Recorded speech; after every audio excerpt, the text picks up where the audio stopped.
Hey everybody, we are back. It is Box3 Motorsports. My name is Adam Thursby. I want to welcome you all in. Thank you so much for being here.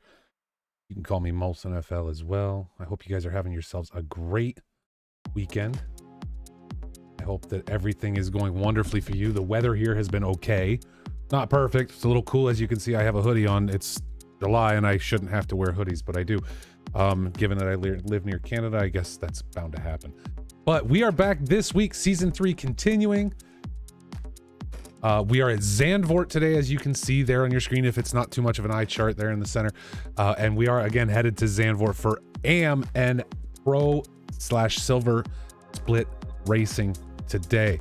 This is the penultimate week in season 3. It does say Hungaroring. You're right. I didn't change it. Oh, I'm an idiot.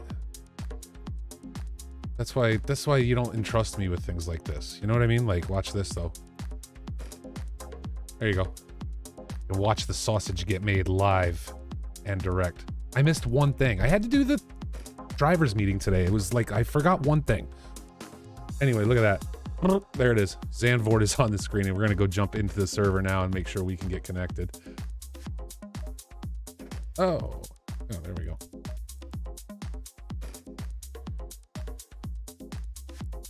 Let's refresh the list. Try that again. There we go. Just had to do a refresh.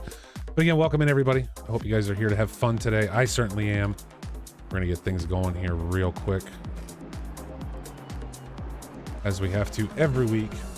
Get software set, get things as they need to be in order to control the broadcast for you guys.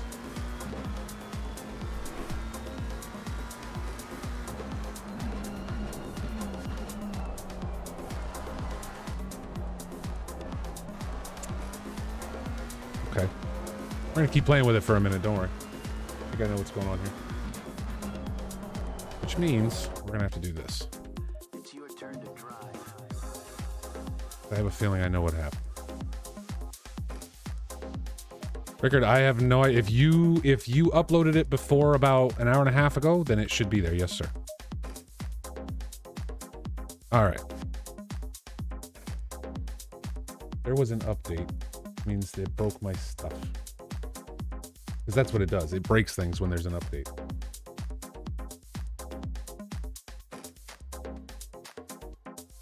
We're gonna go fix it real quick. Yep, there it is, right there. Because why would they not just leave my file alone every time they do an update? Nobody knows. It'll forever be a mystery as to why they can't update this without breaking everything.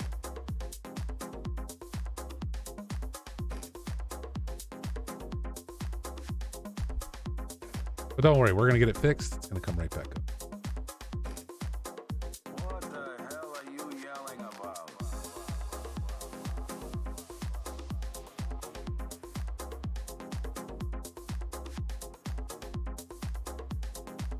Should have checked it before. Adam, idiot. All right, let's get in there on our AM class racing for today. We'll cut over to free practice. That's why the free practice is so nice up front.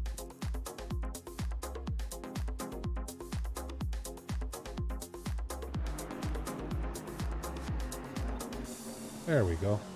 Amazing how that works, isn't it? The sporting editors had also given me $300 in cash, most of which was already spent on extremely dangerous... In and ready to go, ladies and gentlemen.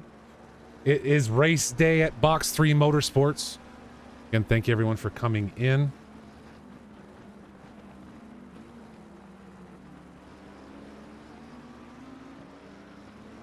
Let's go. We are on fire. 15 drivers on track so far today. No doubt we will see some more show up. Onivado Shalengo returns, currently purple in this free practice session in sectors 1 and 3. Shalengo very spry. Radian Davis is back with us as well. Mr. Ploop returns.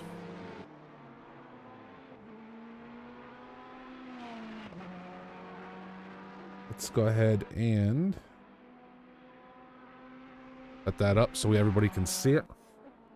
We got Mr. Ploop back with us. Stephen Dunn. I believe Mr. Dunn drove in yesterday's 6-hour event here. Absolutely unbelievable that you can go that long and not lose your mind and then want to come back and do it the very next day. So we'll see how Dunn does today, given the fact that, you know, again, got a ton of practice yesterday. Hopefully that works out for him and he's able to do well. Bob Charlton back with us, still sitting in the pits. Kenny O'Connor back on track as the Bentleys continue to show up. Frank Reynolds, the Warthog, back in his very green Patty's Pub Porsche. Matthew Givens in the Audi today. A lot of screen time for him. Don't worry about it. We'll make sure we take care of you. Mike Jones back on track. As Lewis Rickard heads out of the pits to set a lap during this free practice. Nikolai Tsiabuk. We know that that's not his usual style. He's not usually driving a lawnmower out there, so be watching him today to see how he does. Had a great race last week. Absolutely fantastic. Cut himself out of trouble at the Hungaroring and was really able to do a great job. Kevin Torrance. As we see there, Matthew Givens jumping ahead of him and back to the pits. Kevin Silvares back in another Porsche.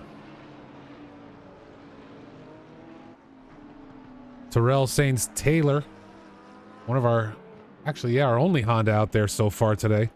As we said, Louis Ricard back out on track. NS Racing, a quick or a last minute joiner in this free practice. Let's not forget the number 881 car right there, Mr. Josh Butler, deciding to set this practice session out for today.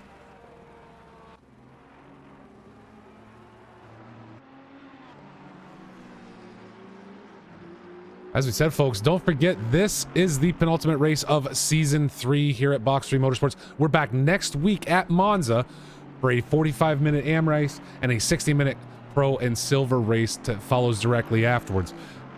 They're you know, those longer races, we do fuel and tire on, so our drivers will need to do both. But today, 10-minute pit window, fuel only, splash and dash. We'll see how low those pit stops can get as we watch today. If you're a console racer, Season 4 of Xbox begins next week, next Saturday at Misano with a 45-minute race. Fuel and tires mandatory over there, but we do have that 190-minute round at Imola right at the end of the season. And I can tell you as well that come the end of August, there will be a mixed class GT3, GT4 special event coming up for Xbox that we are currently planning. And as I said earlier, we were here yesterday. I wasn't. Some of the drivers were. You see it right there, the 6-hour endurance series in conjunction with 949 Box Motorsports and Trackalicious Sim Racing. That series returns August 20th right here at twitch.tv/Box3Motorsports. Going to be an absolute blast. Mount Panorama, one of my absolute favorite circuits, and you'll be able to catch every minute of it right here.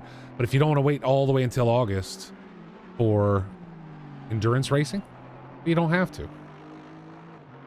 Because in 2 weeks, we're going to Barcelona for 12 hours. 12 hours. We're heading over there. It's going to be fun. That starts at 10 a.m. UTC, 6 a.m. Eastern Daylight Time. And again, you can catch all the action right here at Box 3 Motorsports. As our free practice winds down, we'll get ready for qualification in our first of 2 races today. At Zandvoort. Drivers now dropping into the pits. Hey, Max Chief, I believe is going to join me for commentary. I need to get swapped over here in just a minute. Just getting everything kicked off.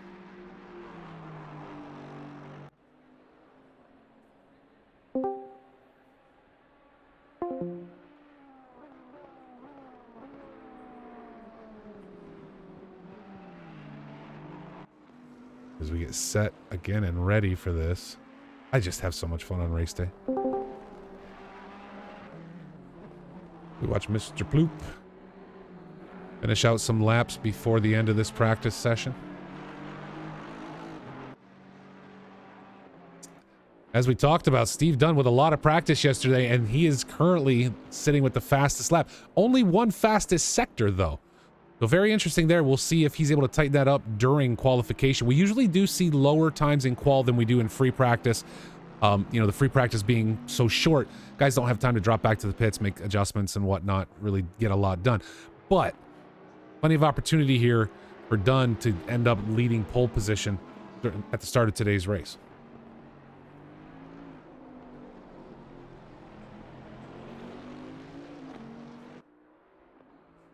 Juan Shalengo currently sitting second as practice comes to an end, and Lewis Ricard, your top 3 drivers during today's practice. Team Dunn only holding 1 sector. Shalengo holds sector 3, and Mr. Ploop all the way down, currently sitting in 7th. Purple in sector 2 today. Take a look at Steven Dunn and Shalengo's laps right there. Not a huge difference, a little over half a second. We'll certainly wait and see if Shalengo's able to tighten that up at all. Card out driving one final lap.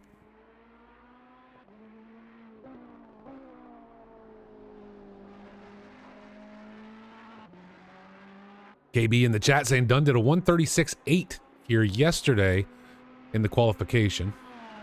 I believe I saw someone earlier said he drove in the Lexus. Yeah, Scientist Monkey said he drove the Lexus yesterday. Maybe that Bentley not being as nice to him as the Lexus was here at Zandvoort.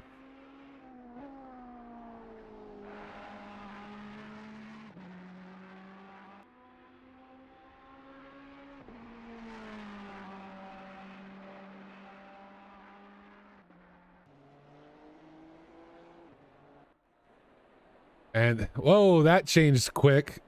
I believe Lewis Ricard set a new fastest lap, but it flipped on us so fast that I had no opportunity to actually see it, unfortunately, to see what the actual time was. I'm not as quick as other people.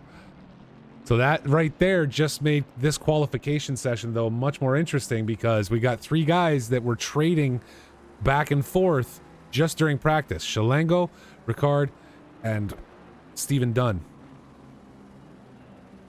We'll give them a few moments to get out on track, get that out lap going.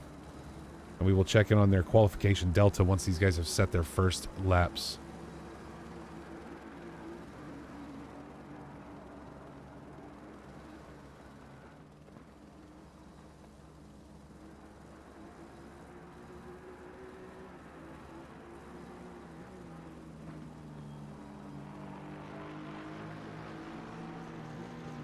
I said we're back next week for the final race of Season 3. Season 4 will be launching not long afterwards. They'll have some wonderful endurance racing to go this summer. 2 more scheduled that you'll be able to watch right here.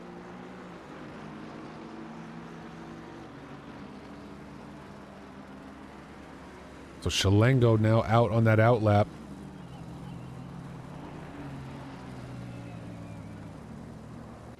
Go ahead on board with him real quick. Yeah, do that dash camera instead.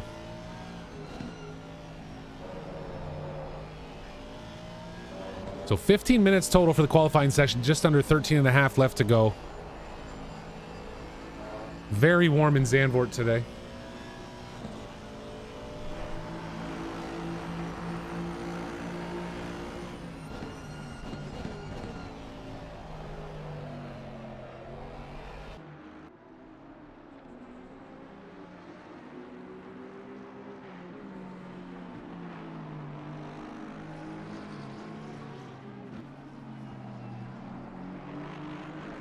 Conditions today, 24C ambient, 32 down on the track, and we are racing in the afternoon.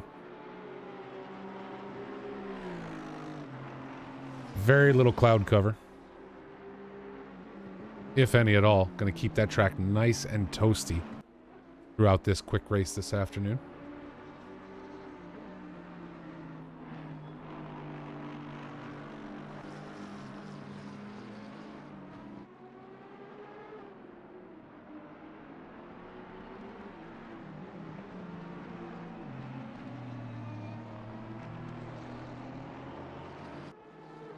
Watch Shalengo look to get his first hot lap in here during this qualifying. We'll go check in on Ricard and Dunn here as well.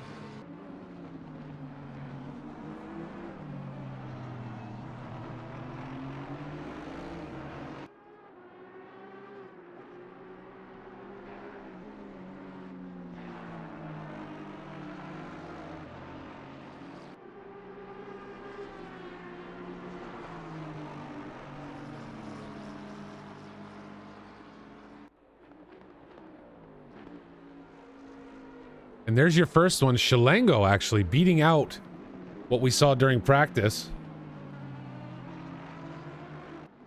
with a 137 and just about flat. Pulled purple in sectors 1 and 3. Mike Jones setting a time of 137.2. So Mike Jones in contention down here as well for the start of this race. Louis Ricard right there hitting the 136.8 to take up pole position. And as we talked about before, you know, our sectors kind of spread between various drivers. Louis Ricard, Shalango, and Mike Jones all each holding a sector between them. We take a look at Lewis and then bring up Shalango's numbers. You see there, Shalango just a bit faster in sector 3. With that 2/10 in sector 1, pulling Ricard out ahead.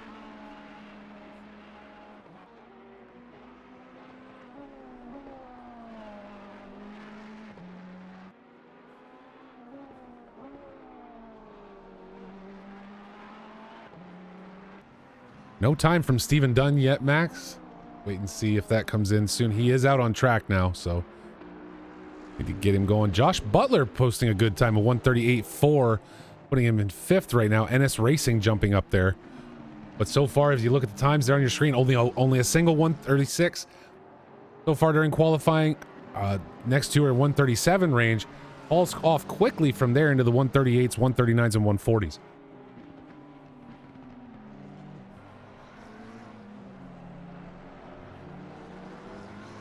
Dunn, Davis, and Seabook yet to set times for us.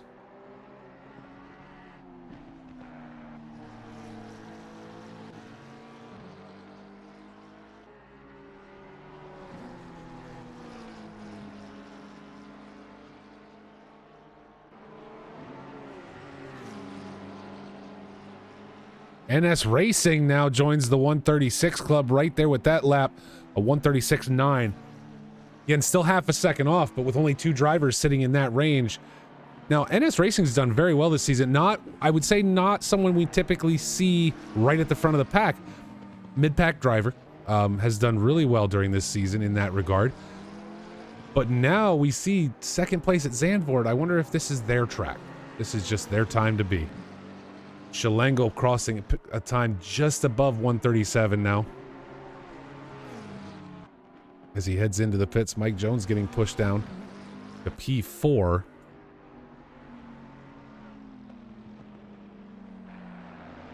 And not to be outdone, Bob Charlton joining the 137 club today. In that BMW.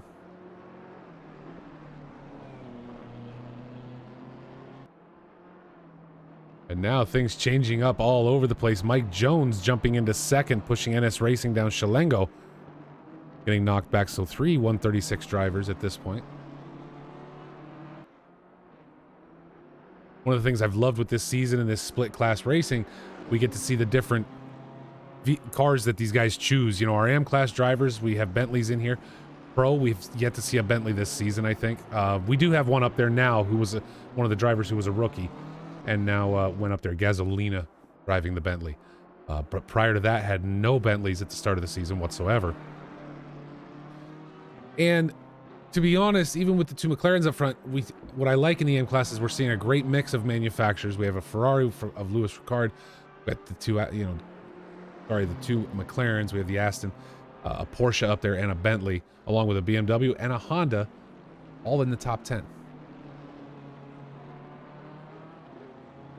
NS Racing now heading back out on track as we check in on Mike Jones. Mike's still holding purple in Sector 3. No one has taken that from him yet.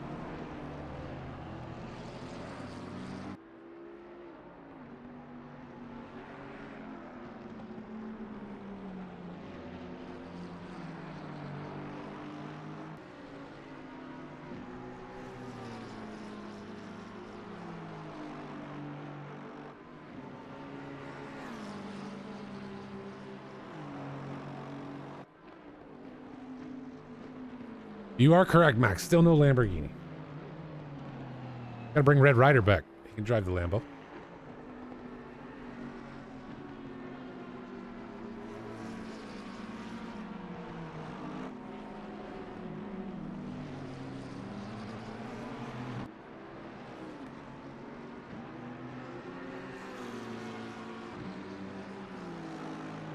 Now we'll see if those pit stops clear as drivers take them. I don't know that they will. We're gonna see.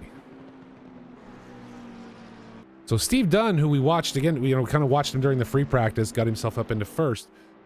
So far, sitting in sixth with a 137.1. To get somebody in the chat stating he had a 136.8, so he's very close to time. But that Bentley is going to be a very different car to drive than the Lexus that he was in yesterday.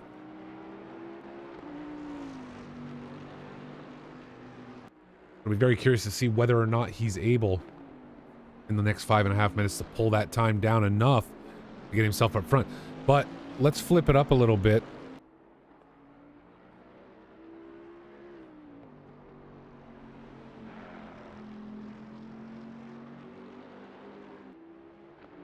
Let's go to that Delta. Dunn running a half a second up right now. This could be the one that gets him there.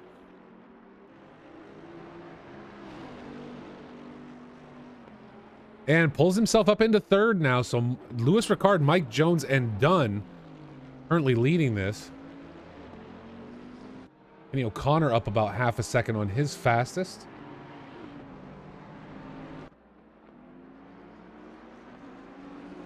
Scrub time right there just as we went to take a look, though. And now we'll have to see if he can make some up.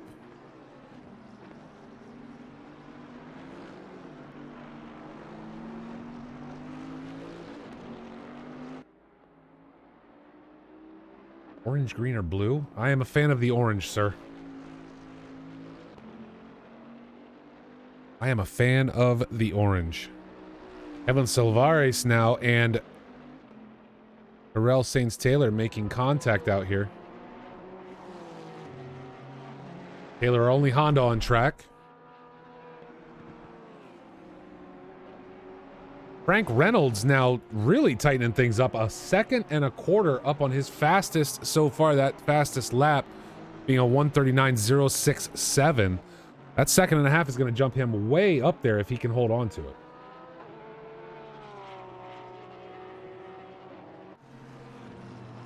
Scrubbing off a little bit there, but still putting together a good lap. Let's see if he can bring it home.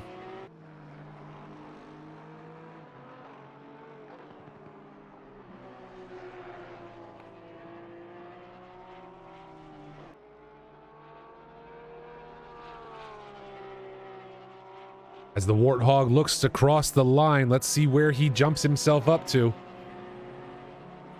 P9, so a good gain there for Frank Reynolds.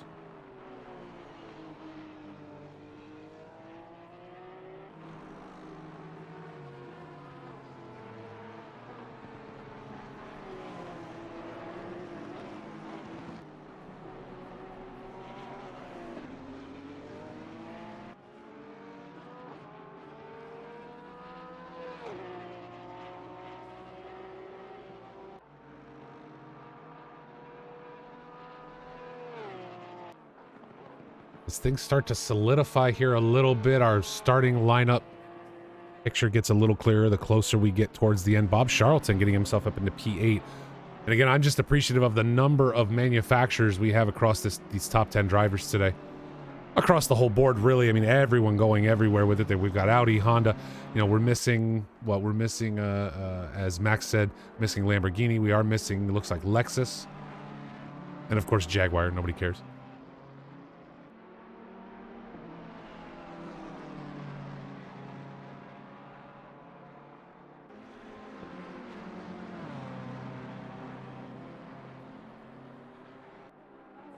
Do not count out this man right here, Nikolai Tsiabuk, currently running in 13th.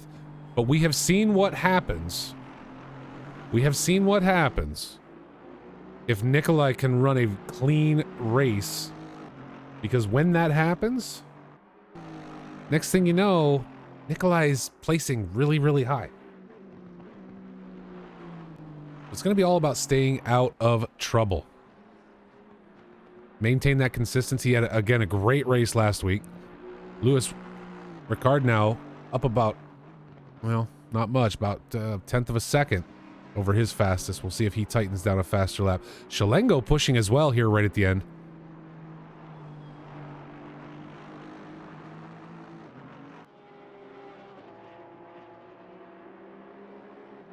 But as I was saying, do not discount that black and red Aston. Nikolai is the dark horse, sneaking in there from time to time. NS Racing currently sitting in 5th. Ricard really finding some time on a purple lap run right here. 4 tenths up on his fastest.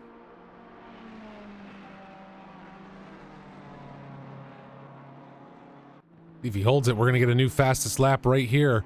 1:36.1. He extends from Mike Jones. 4 tenths of a second back now. Good afternoon, and it is beautiful out, TGO. Thank you for being here. Alves, I already have a TG, so you're going to have to go by Alves, I think. That's just going to be a rule. So again, Lewis Ricard pulling out a new fastest lap with a 1:36.152. Kevin Silvares, as qualifying runs out, Kevin Silvares right now running his new fastest, moving himself up right there at the end to get into P7 ahead of Bob Charlton.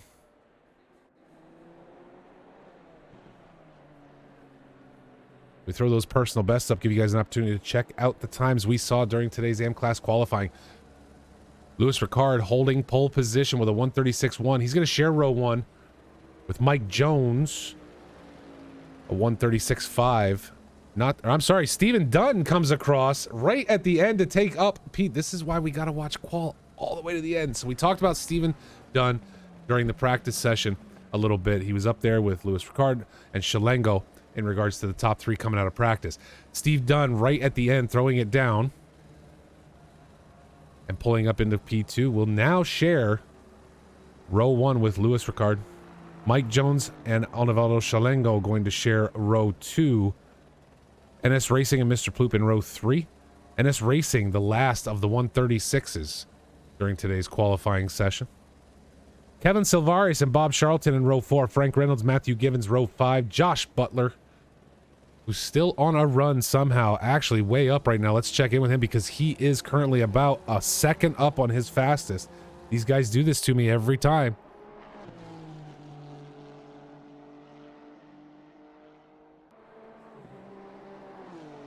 Josh Butler able to push up into P9 with that run. And there you have it. There is your qualifying. Finally get it going here. Kick back over. So again, let's start at the top. Lewis Ricard, Stephen Dunn going to share row 1. Jones and Shalengo row 2. NS Racing and Mr. Ploop in row 3. Kevin Silvares and Bob Charlton will start in row 4. Josh Butler getting himself up there now, going to share row 5 with the Warthog. Matthew Givens and Kenny O'Connor. Row 6. Nicholas Seabrook, Terrell Sains Taylor. Row 7. And bringing up row 8, Kevin Torrance and Ridian Davis. That is your qualifying session for today's Zandvoort race. And that fastest time, that 1:36.152. So what we'll get curious is, you know, let's remember that time, that 1:36.1. Let's take a look at what our pro and silver class drivers do once that race starts here this afternoon. Most of my American brothers call me Alvis because it's more comfortable for them. Welp recommended you. Welp Cakes. He's a good dude.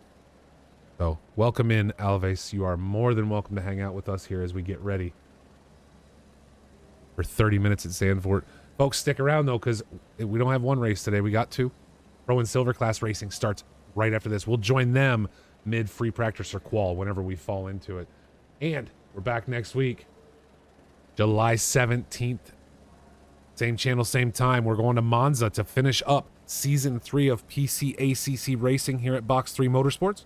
Season 4 will follow on those heels, but it has been an exciting season. We'll make sure we come prepared with all the point standings next week so we can review those before the start of both races, because, again, it will be a split race next week. But hey, Season 3 ending doesn't, that shouldn't make you sad. August 20th, we're back for the 949 Box 3 and Trackalicious 6-hour endurance series. Going to Mount Panorama. You'll catch all that action, again, right here at Box 3 Motorsports Twitch channel. Be sure and come back and join us. Put it in your calendar. 4 p.m. UTC, 12 noon Eastern Daylight Time. And you're sitting there going to yourself, I know what you're saying to yourself right now. You're like, oh, I don't want to wait a month for an endurance race. Come on. That's a long time to wait for an endurance race. You don't have to wait that long. July 23rd, Box 3 Motorsports in the 12 hours of Barcelona, 10 a.m. UTC, 6 a.m. Eastern Daylight Time. Again, you can catch it all here. You can watch it afterwards on YouTube if you want, whatever works for you. But I love endurance races. I love covering them. It's a ton of fun. So we will make sure we have all that action right here for you. Put our mandatory pit stops back in.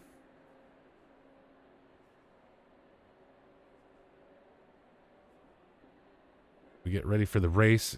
Again, Lewis Ricard, Stephen Dunn, Mike Jones, Onivaldo Shalengo. And Nikolai Tiabuk appears to have had problem and needed to come back to the server. We lost him for a bit. Unfortunate. Again, Nikolai,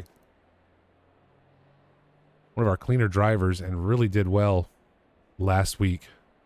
He is out on track at least. NS Racing and Mr. Ploop. Mr. Ploop. I think we lost Mr. Ploop. Kevin Silvares. Yep, we did lose Mr. Ploop. Kevin Silvares and Bob Charlton on track together. Josh Butler and Frank Reynolds. There he is. Picking up row 10 with Mr. Givens in the Audi.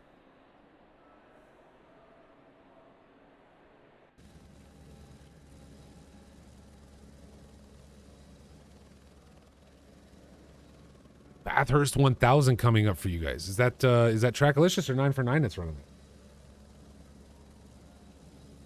That's a long time to run that mountain. Lewis, that's a big if, man. Just saying. Got some stiff competition today in Stephen Dunn. Jones, again, all these guys under that 137 mark that you had.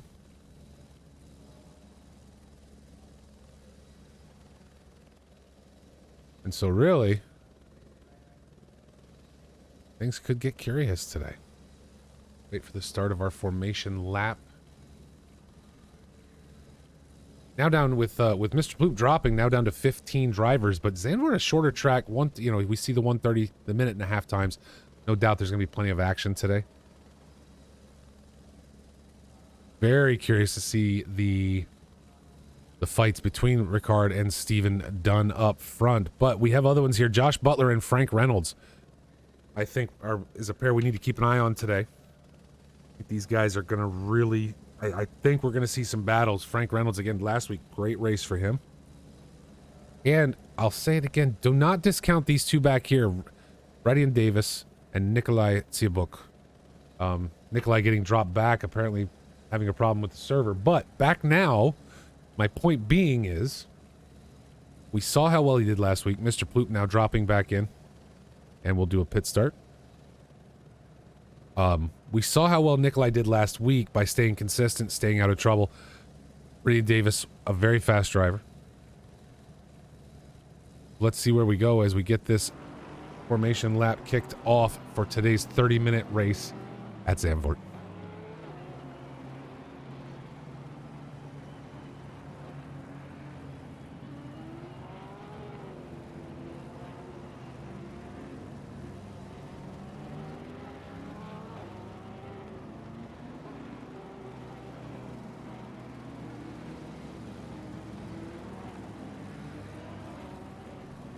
Don't forget, folks, I'll put it in the chat right now, but if you're looking for a driver's perspective on today's race, Mr. Butler is over there streaming right now. Go check him out. Give him a look. You'll get his perspective on this quick race today. Go check it on Kevin Silvares. For me personally, you know, Zandvoort is one of those tracks I could take it or leave it. There are some corners on this circuit that are very difficult to master. We have very fast lap times, sub 140s. But this is, for me, has always been a very difficult track, personally. I probably just need more practice. Fun track, but difficult.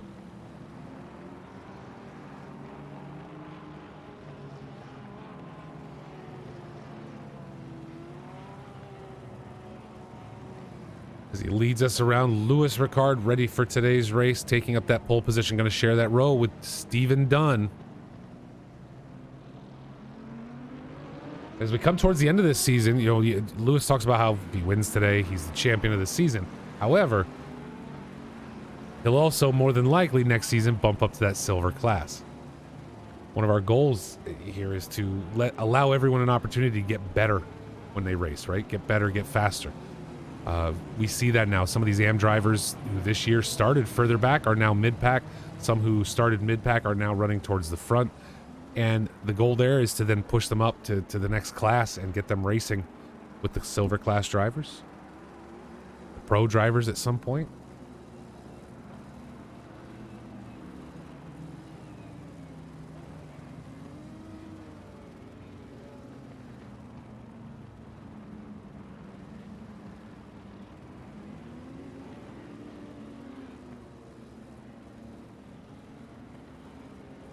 We get lined up in the double file coming around the final corner here, ready to hit that line and get the green.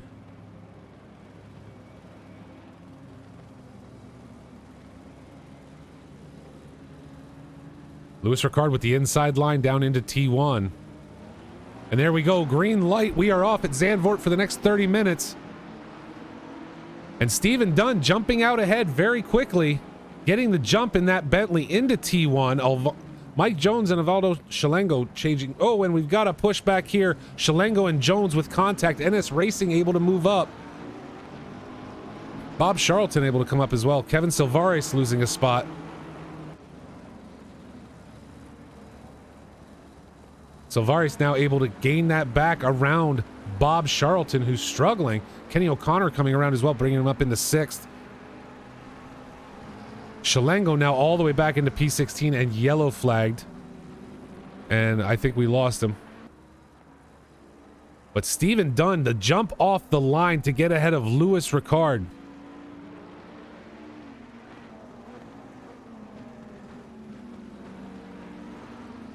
As Mike Jones takes up 3rd, NS Racing in 4th. Davis all the way up to P8 already.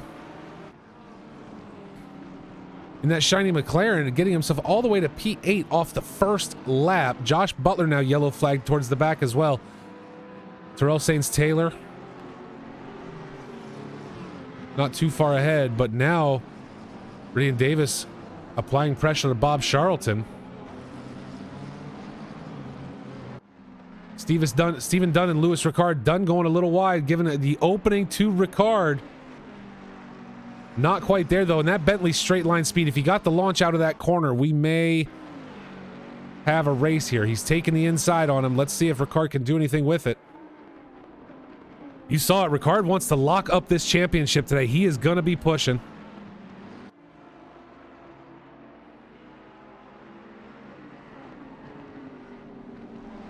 Rubbins racing, and there was a door bang right there as Louis Ricard is able to move ahead now of Stephen Dunn. Mike Jones, NS Racing close on their heels. Nikolai Tsiabuk and Frank Reynolds now applying pressure to Kevin Torrance. A little bit of contact between those two, Tsiabuk and Reynolds.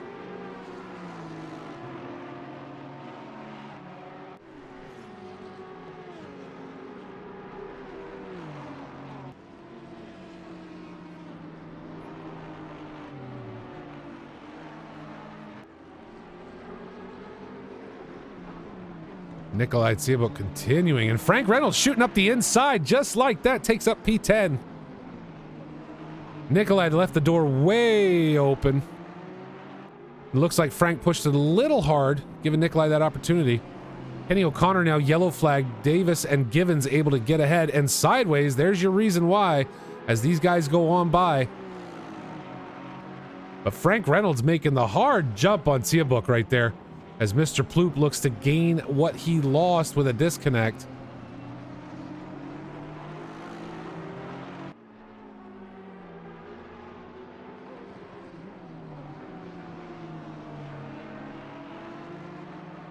Now the main pressure coming from Mr. Ploop on the back end of Nikolai Tsiabuk.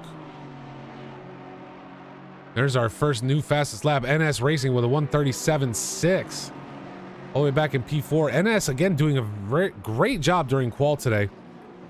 Or I'm sorry, during the free practice. We'll have to see if this is their track. That if they can close those gaps quickly. May not take long. And let's jump up here to Ridian Davis. Oh, and that's not good. Let's jump back and see what happened. And jump the curb. Oh. Davis trying to give that spot back, and does give that spot back to Matthew Givens. Frank Reynolds continuing to feel pressure from Tsiabuk and Ploop.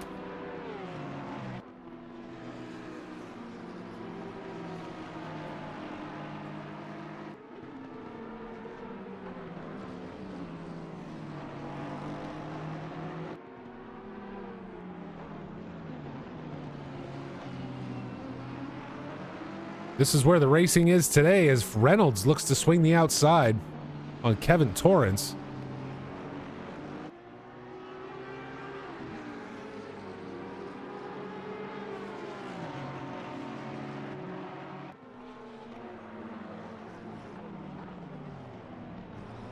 Torrance tightening it right down, letting those guys catch up.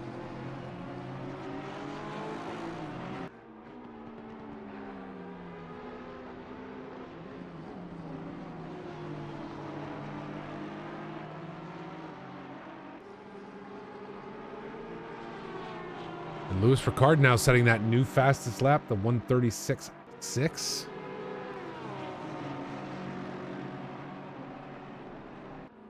So Kevin Torrance leading the mid-pack train this race. Oh, and a push on Nikolai right there from Mr. Ploop. Yeah, there was contact there. It got flagged. You see it right there on your screen, ladies and gentlemen. But Mr. Ploop gaining position through a push on Nikolai Tsiabuk. Let's jump up and check on Matthew Givens. These two came into contact the last time we had a pass. Givens giving that spot back. Or I'm sorry, Davis giving that spot back to Givens at the time. Hasn't quite had opportunity to make a play for it again. Zandvoort very tight. A lot of corners on this track. Your passing opportunities are not what they are in other places. Bob Charlton there has now cleared his mandatory pit stop early in the race. Obviously going in for damage.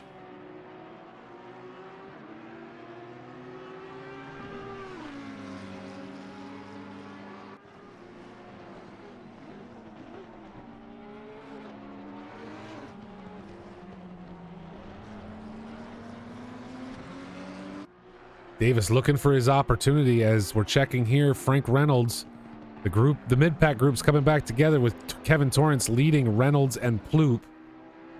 Nikolai now knocked out of that group. And about 4 seconds back.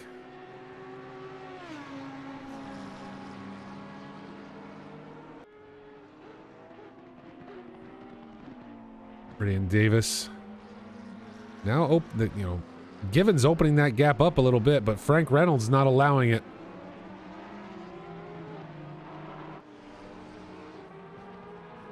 Mr. Ploop looking for the gap. Oh, and Frank just gave him one. If he can keep it under control, he gets it back down just in time. But Ploop able to slide by.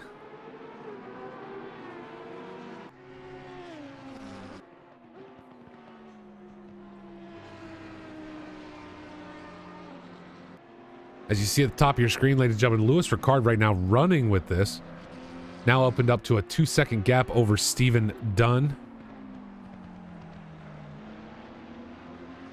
Obviously, Lewis having the pace there, done with a great jump off of it, but then Ricard able to take advantage, apply pressure, get around him, and now just continue to open up.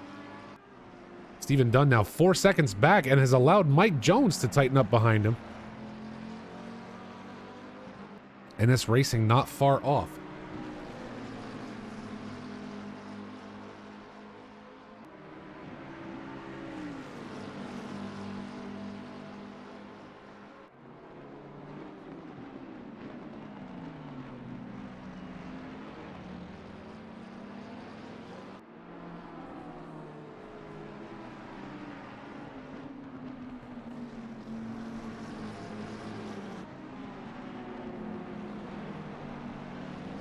Oh, and Davies finally able to make his move on Givens, if we can catch it, down around T1 right there. Another bang, door bang from Givens. This time Davis not having it. This is not today, sir. You already tried that once. I'm not letting you do it again. Able to take up P6 now. In this second to last race of season 3 PC ACC action at Box 3 Motorsports. Thanks again to everybody for watching today.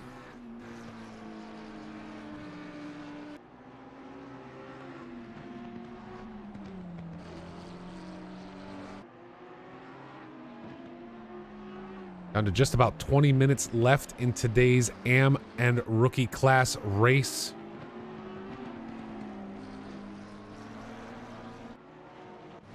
Jump up front, Mike Jones and NS Racing now coming together. The two McLarens on track today. About to do battle.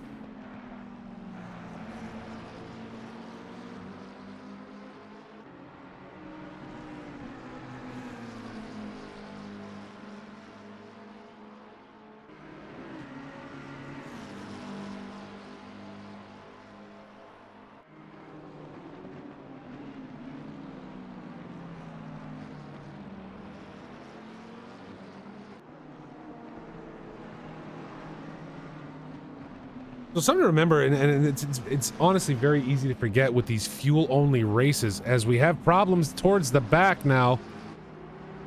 Oh, we're heading into the pits. That's why. There we go. Whew. They get yellow flagged first, so it's always hard to tell that we're having a problem or if it's a pit stop. So Givens, Ploop, Reynolds, and O'Connor all into the pits this lap with 19 minutes left. Speaking of pit stops, kind of what I want to talk about. Fuel stops are so short, right? So it's all about drive in, drive out, and how long are you sitting? We see a lot of variation with these, right? A lot of variation because we have drivers that go into the pits. Mr. Ploop, I'll just tell you now, 9.9 seconds in the stall, okay? Now my point there is to talk about Louis Ricard and Stephen Dunn up front. If Dunn can maintain the 2-second gap, as we continue to watch whoa, and a lot of flipping around right there as a back marker looks to clear out of the way. Mike Jones and NS Racing going to continue to battle. But what I was saying is if Dunn can maintain that 2 to 3 second gap, if he gets the better pit stop, he could come out ahead of Ricard by a few seconds, maybe 2 or 3, right? We see a reverse of what we've got right now. As Mike Jones heads into the pits, NS Racing will take up P3. So I guess my point is being that Ricard has not won this race yet. We've got to see how these pit stops play out. I can tell you right now, drivers are taking anywhere from, Ploop out very quickly, 9.9 seconds. Givens and Reynolds both in there for over 20 seconds each. We are joined by Mr. Red Ryder. Maybe. Are you though? I wasn't sure. Wow, voice is already top notch. I could tell. You sound fantastic. First words out of my mouth, and it's like, "Are you 80?" Are you sure I'm here? What's going on, man? Not much. Not much. Let me. Through the first drivers meeting in months, so we have to do better with that the next time. No, that's all right. It happens.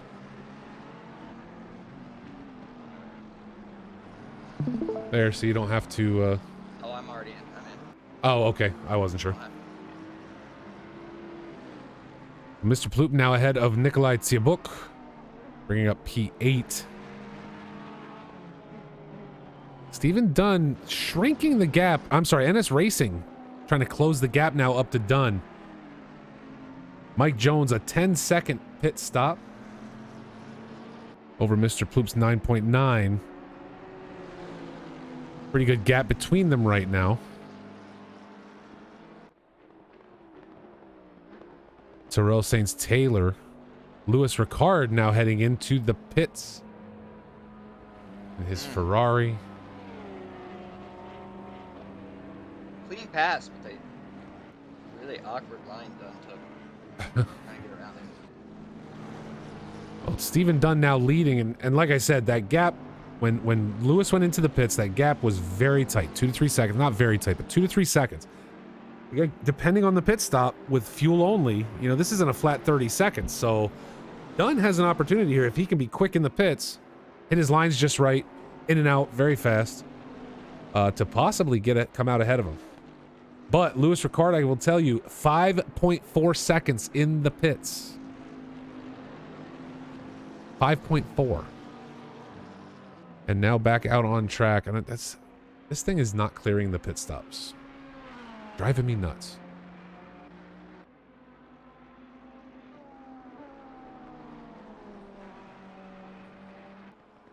Maybe I know why.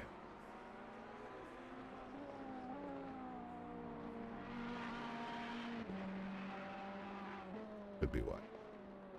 As I was saying, though, Lewis Ricard, 5.4 seconds in the pit. Dunn is going to have a hard time beating that. Most of our other drivers say 8.7 for Nikolai Tsiabuk. A lot of these guys had repairs, so you're talking 20, 22, 25 seconds. Lewis so far the fastest, as Mike Jones now clears Kevin Torrance. Let's jump back real quick. Kevin going way wide and giving Mike the opportunity to jump into P6. So now Stephen Dunn, NS Racing, into the pits.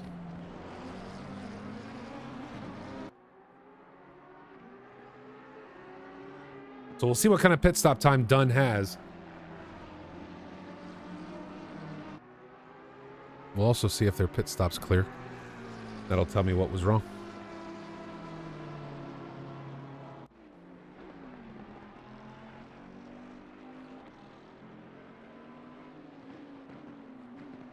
So Stephen Dunn back out. 6.4 seconds on his stop. He's coming out behind Lewis Ricard, about 5 seconds. So that did not work out well for him, especially when he's about a second slower with driving through the pits and a full second slower for the pit stop itself.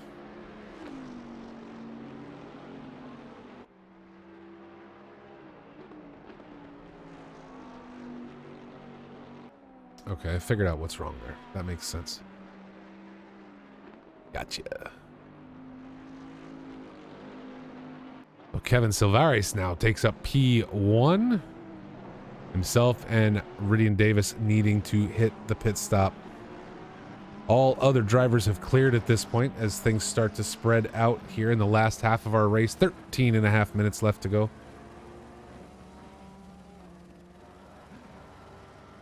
No game sound, Wilson Fernandez says. I have game audio coming out, Wilson. You'll have to let me know. Red, do you have no? I haven't checked. Let me pull it up. I don't want to unmute my tab that I have open. No, you're good. That would be bad. It says it's going out, so. Since I was jumping in here, I did not pull up the stream, but I will currently. Let me mute myself so it doesn't come through twice. Kevin Silvares now into the pits. Lewis Ricard taking up P2. Waiting for Ridian Davis to head into the pits for his mandatory stop. I've got game audio when I pull it up. So. Okay, perfect. Sorry, Wilson. Red's hearing game audio, so we should be good on that end. I could hear the helicopter and everything else in the Hellcam, so. Perfect. It may be just a little bit lower. That's probably why. But. Well, depending on the camera, you have to keep it low because otherwise it blasts you out. So because of how far away it is with the Helicam, any other cam would probably change that. Yeah.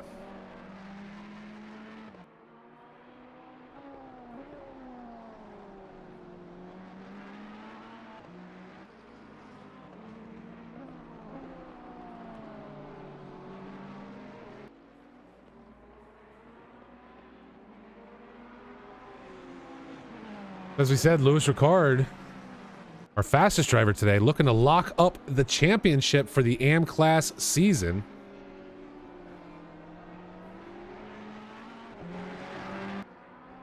Let me know if that's a little better, guys.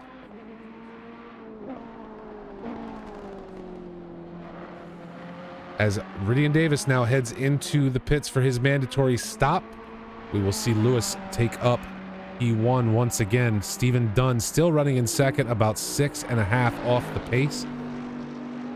But let's take a quick look here at the position deltas. Who's done what today? Now, Ridian Davis, we got to kind of wait for him to finish his pit stop to really know what's going on there, okay? Because he's going to lose spots, obviously, as he is in that pit stop.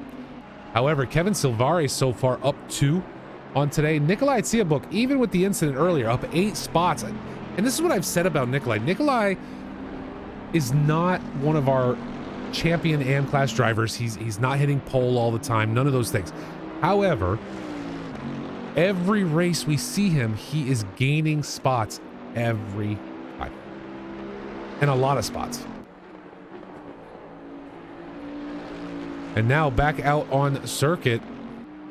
As I said, we had to wait for that stop to clear, but Ridian Davis, 11 spots gained today. Nikolai Tsiabuk, 9 spots. Those are the 2 race winners today, quote unquote. Our top 3 has not changed since the beginning of this race. Louis Ricard, Stephen Dunn, and Mike Jones, 1, 2, and 3 respectively. But Ridian Davis able to come out of the pits in P4 and about 11 seconds on Mr. Ploop. Speaking of Mr. Ploop, let's go there now because NS Racing is about to give him some grief.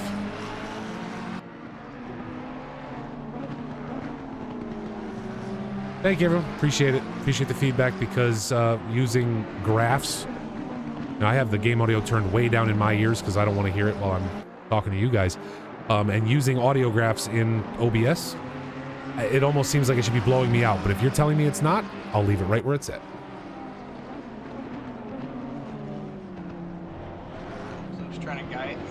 Guard that inside line almost in the process. Yep, he's holding on to it tight.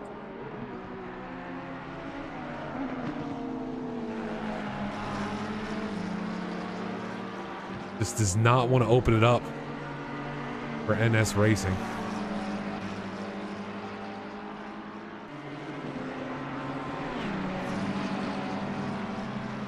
Getting a battle here at the end, just under 10 minutes left to go. Thanks, Max. That's an easy fix.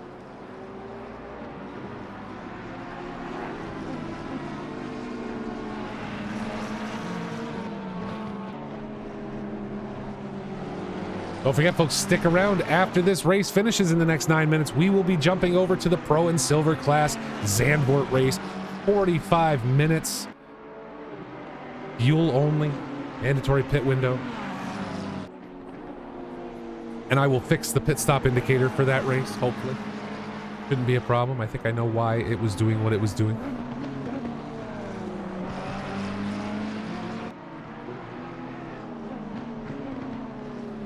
Clip is really not making it easy for him. He's gonna have to find a mistake.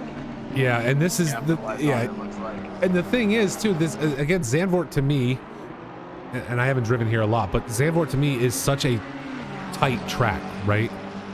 Sure. Yeah. There's no real long straights. It's very, you know, it's just not conducive for finding coming out of a corner quicker and having a nice long straight to draft off of and then get around going into. Oh, and NS Racing throws it a little too hard.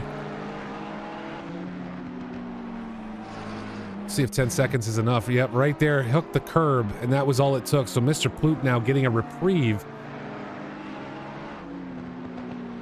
and will no longer feel that pressure. No position loss, but certainly some damage done as he hit the wall.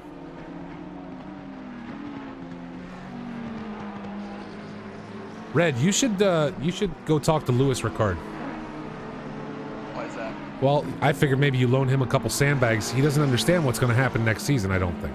Oh, I get you. I think I sold all those already. Did you? You got rid of those? Okay. Yeah.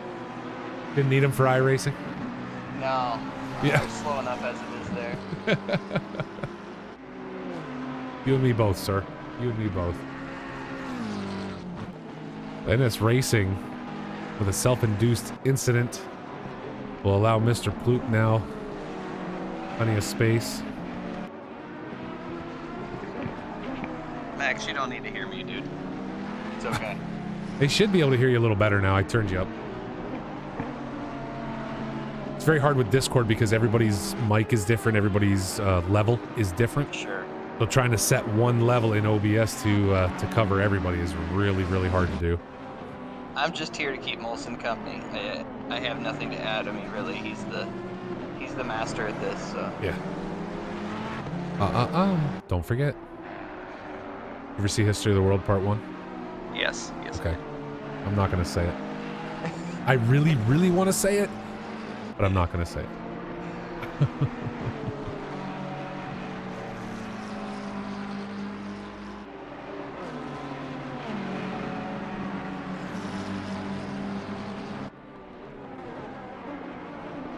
Mr. Ploop looking to clear back markers and keep his race going. So Mr. Ricard should get and this is what I'm talking about. Back it up right here. I gotta look. Who is that? Is that the Honda? That's the Honda, right? Yeah. So that's the Honda of Terrell Sainz Taylor. Listen, guys. If you are a back marker, stop driving into the grass when a faster driver comes up behind you, please. You become a hazard. You don't have any control over in the grass. Stay on track, wait for the right opportunity, and then move out of the way. That's it. It's very frustrating to me.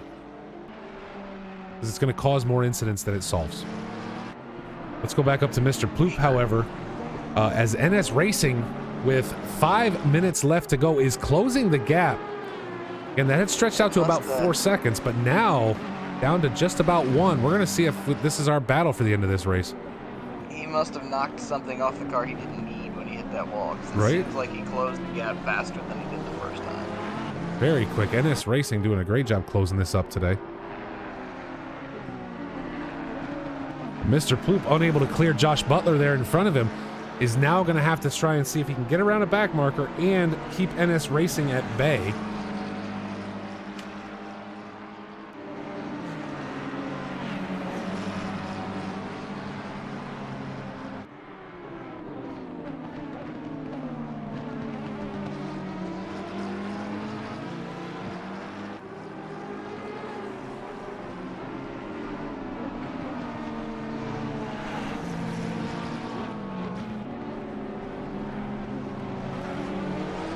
Josh is in his own little battle there too, so he doesn't really want to give up and just roll over. Well, Josh is running 15th, so Josh isn't really battling anybody. Yeah. Well, okay.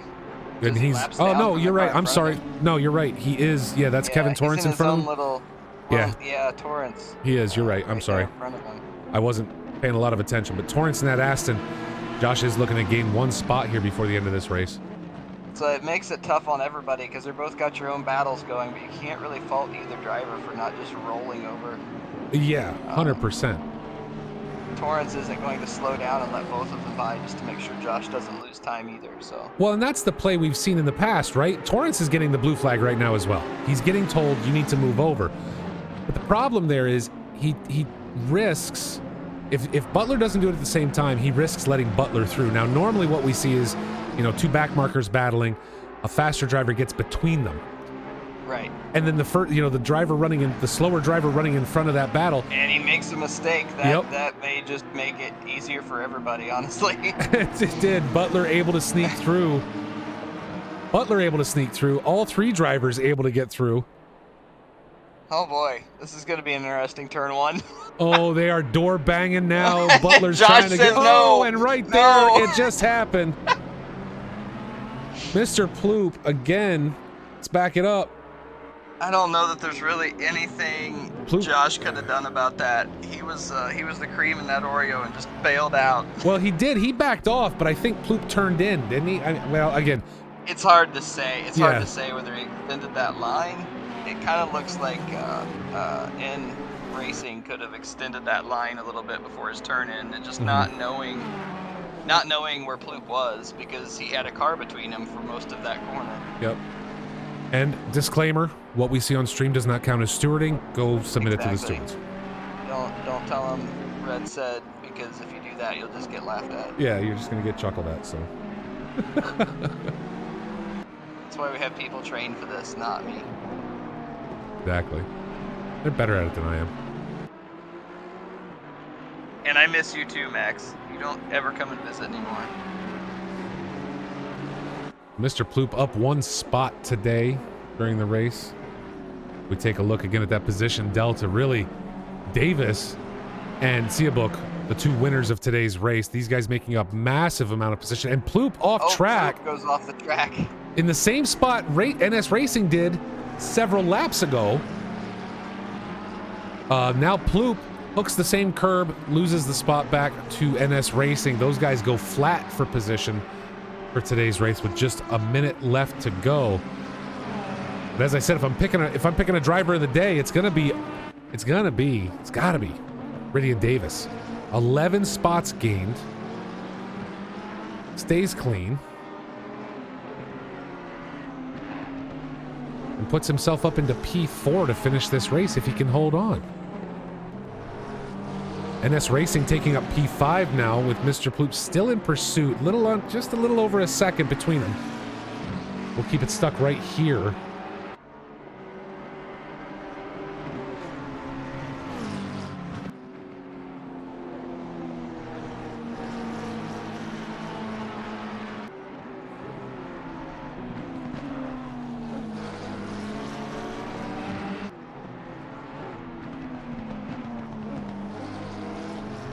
Kevin Silvaris and Kevin Torrance today, both pulling stop-go 30s during the course of this race. And our time is out. Let's go check on Lewis Ricard, currently running in P1. Is it a glitch? I'm showing Ploop never clearing his pit stop. I show him with 2 pit stops today. Okay. So. Okay, on my screen it's showing orange and a 1 in it, so. Oh, wow. That's why I asked. That's weird. Lewis Ricard leading out this race. Stephen Dunn at the beginning with a great jump off the line, able to take Ricard out not take him out, hit him, but take over P1 in turn 1. Hold on for about a lap, and then Lewis Ricard with the pace to take it back and hold on to it for the remainder of this 30-minute race at Zandvoort today.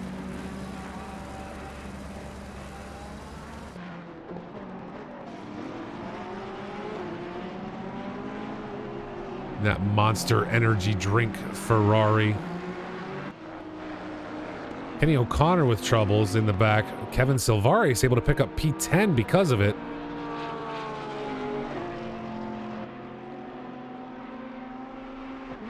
As Lewis Ricard flashes his lights to let everyone know. There is your winner for today, the number 3 Ferrari of Lewis Ricard.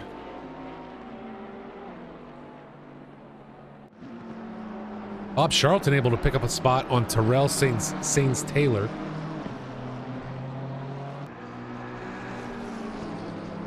Steve Dunn is your P2. Mike Jones is your P3, and that is your podium for today's race, ladies and gentlemen. As Ridian Davis crosses the line in P4 again, I think driver of the day right there, 11 positions gained. Absolutely a fantastic drive for him. NS Racing, Josh Butler with the pace, keeping NS Racing and Mr. Ploop at bay this whole time. Not even meaning to, but, you know, just like he's there, right? Neither of those drivers able to clear him. NS Racing P5, Mr. Ploop P6. Nikolai Thibault coming it through. Pulling a plus 130-second penalty for something. Uh-oh. Matthew Givens finishing P8. Here comes the Warthog. Addie's Pub represent. The trash man himself, Frank Reynolds, is your P9. Kevin Silvaris still having to worry about Kenny O'Connor right there. Our last 2 drivers across the line.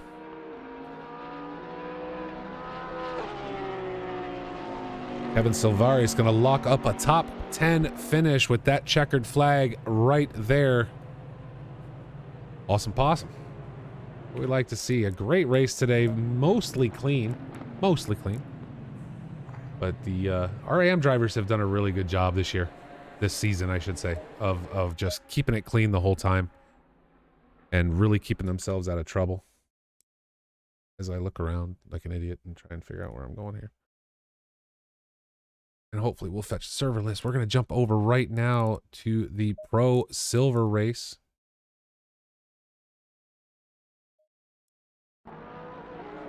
Already in progress. Qualifying just having gotten started. We're here just in time. Sticking around for the Pro race, Red? I'm going to try to. I need to run out to the shop real quick in between, but I'll keep no problem. No, I'm going to... not showing up to help me out today, so... Nope, but Mr. Butler may be in here in just a few minutes. Oh, okay. Well, if he is, that's fine. You two are much better at this than me, but I'll stay in. Not at all. Not at all. I'm actually going to take a quick step away, though, and leave you guys on autopilot to watch these guys get qualification going for Pro and Silver class driving here at Box 3 Motorsports. TG, I don't know why you have to come in and mildly harass me in the chat. Let's see if Red can do it. Red, could you quickly read off the corner names at Zandvoort for TG in the chat? Red already left. He's like, I'm out. I don't want to hear it. Will Green back on track today in our Pro Class Racing. As I said, penultimate race today here at Zandvoort. We're back next week for the last race of the season. We'll have all those standings ready to go for you. Make sure we can catch up on points and know where everybody stands for that final race at Monza next week. Lewis?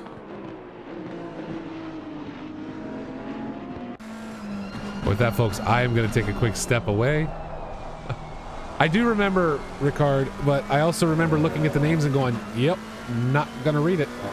I mean, I can try to give you the names if that's what you want. No, no. They're trying to get you to do it so they can make fun of you for your pronunciation. That's all it's about. I kind of figured as much. Yeah. If you're really that interested, I got an image here I can post up into Discord. We can just throw it up on the stream, and yeah. Oh no, Ricard gave it to me and everything. I'm just not gonna bother. No. I get some time someday, maybe I'll do that. But for the moment, I could just share my screen and you can just put that on the stream and then have them all. I think that here's the problem is they have them all anyway.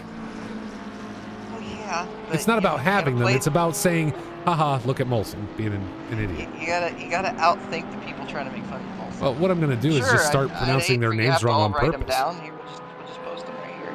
You guys can see them all. I'm just gonna start pronouncing all their names wrong on purpose. Solve that little problem, I'm sure.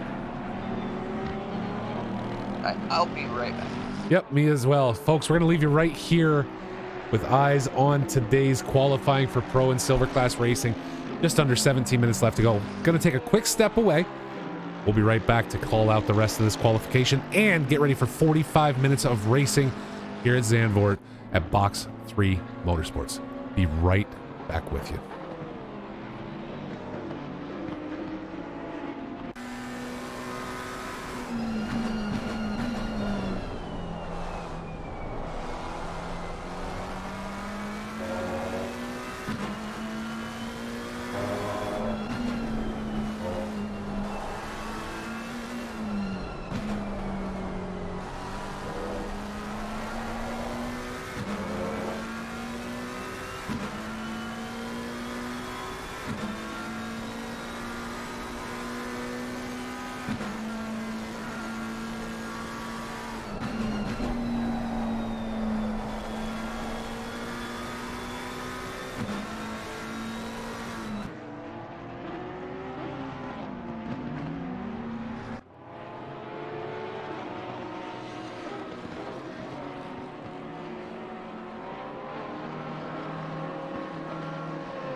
We are back, ladies and gentlemen, with just about 10 minutes left to go in today's qualifying session.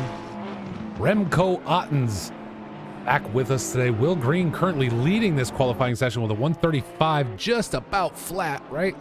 That 25, that .025 out there. John Gray in second, 135.3. Will Fernandez, a 135.5. Sitting in third. Tobias Gable out in the orange Audi that we chose for him today. 135.8. So again, you see here a lot of our times coming in, obviously our pro and silver class drivers coming in lower than our AM class drivers, but not by a ton, right? There's not a huge amount of space here, a second and a half, because by the time we get to P7 with Anthony Anderson, we're back into the 136s, which we saw during our AM class race from someone like Louis Ricard, who is, I'm telling you right now, going to get bumped next season. I have no doubt whatsoever. Nate Lamlin joins us today in a BMW, one of our new drivers. Armand Petrovic's back out today, just getting himself up into P9 as we catch up with him. The autopilot still on.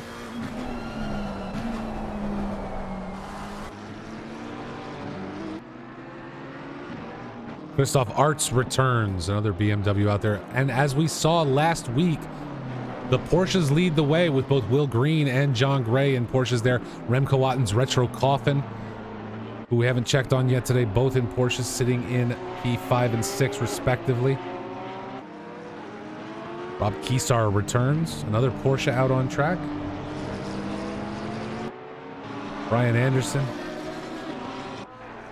Finally getting to see a Lambo out there. Max, you're all set now. Artem Kudasov back in the Audi.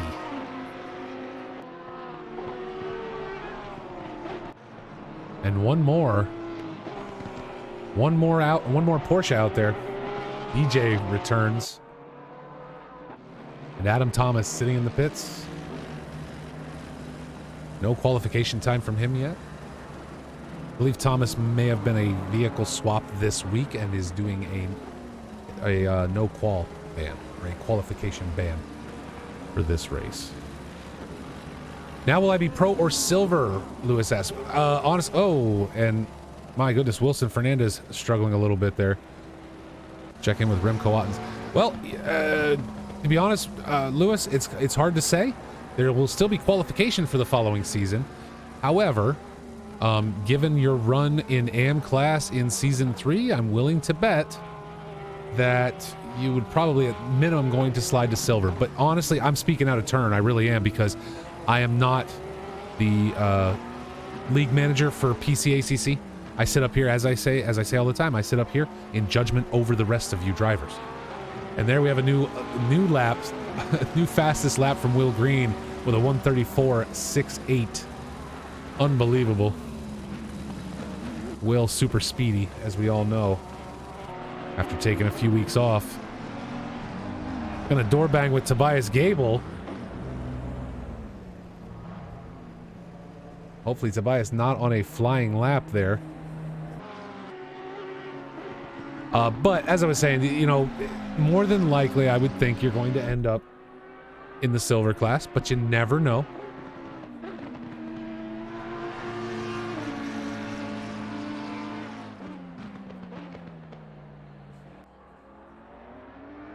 You never know. You may jump all the way to pro. I would certainly encourage any of our top AM drivers during next season's qualification to not sandbag at all. We have a bunch of races that show exactly how fast you can go. As Tobias Gable heads back out on track, looking to get one more lap in the next 5.5 minutes. We can jump up a little bit, currently sitting in 4th.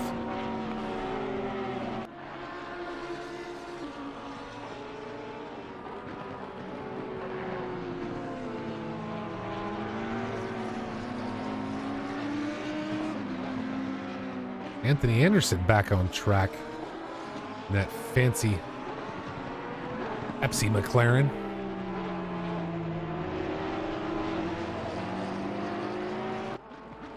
So as the rest of our qualification runs down, folks, let's just talk about it once again. We will be back next week, July 17th. Same channel for a 45 and 60-minute race for our AM and our Pro Silver splits. Fuel and tires required for those. I certainly hope, even though it appears as though the championship is locked up, I hope Lewis will join us for the last race. It's always enjoyable to watch him drive. We certainly better be back out there, as we are joined by Mr. Josh Butler. Just talking about the end of the season. How are you, sir? Just talk about the end of the season real quick, and then season 4 will get underway not long after. And if you're saying to yourself, oh my God, there's only one race left for the whole summer, what am I going to do with the rest of my time? Don't worry about it, because on July 23rd, we're back here for the 12 hours of Barcelona. Josh, are you driving in the 12-hour? I am not. I am going to take a break from endurance events for a while. I've been overscheduling myself. I think the 12 hours is going to be a fantastic event. I think the guys are going to have a lot. Well, the drivers, don't necessarily all guys, so let's be inclusive here. I think the folks driving Barcelona, even though it's not a super exciting track, but 12 hours with an absolute jam-packed grid of different skill levels and skill sets. I think there's going to be a lot of action, not all of it positive. You are going to have incidents. It's a 12-hour race. There's going to be a lot of incidents. But Barcelona, luckily enough, has some runoff areas where you can kind of avoid some of those actions. If you're talking about, you know, turn 4, the big sweeping right-hander, turn 5, there's a good runoff area there. When you go up into the last section, which is the turn 9 and 10 area, you got some spots to run off there where, you know, cars come together. They're not going to necessarily cause a giant pile up. But man, I think Barcelona is going to be fun. Not always everyone's favorite track, but there's a reason it's a testing track, because it has a little bit of everything that a driver needs to be able to do, whether you're talking about the chicane, high speed, low speed, a long straight. So it may make for some really good racing. Absolutely. And we do have a full grid for that one. 50 teams signed up for that, with some reserves. So even if some teams in the next 2 weeks decide they can't make it, we should have a full grid for the 12 hours of Barcelona. It's going to be fantastic. And more endurance racing. 949 Trackalicious and Box 3 present 6-hour endurance summer series.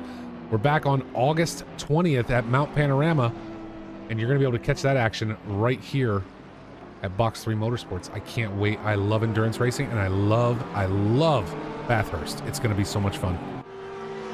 I wish Bathurst loved me back. That is a track that it always seems like I'll get about 10, 15 laps in. I'm feeling good. I'm feeling confident. Dead. Just gobbled up by a wall. And I believe the walls have magnets, and whatever car I'm driving, they're tuned to that.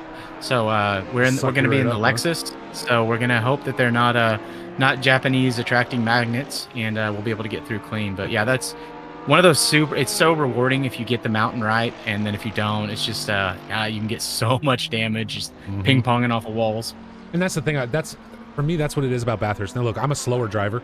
I'm not as fast as you. I'm not as fast. I mean, I would struggle in AM class in our league, okay? But to your point, even when you're a slower driver, Mount Panorama is so much fun when you hit that downhill section just right.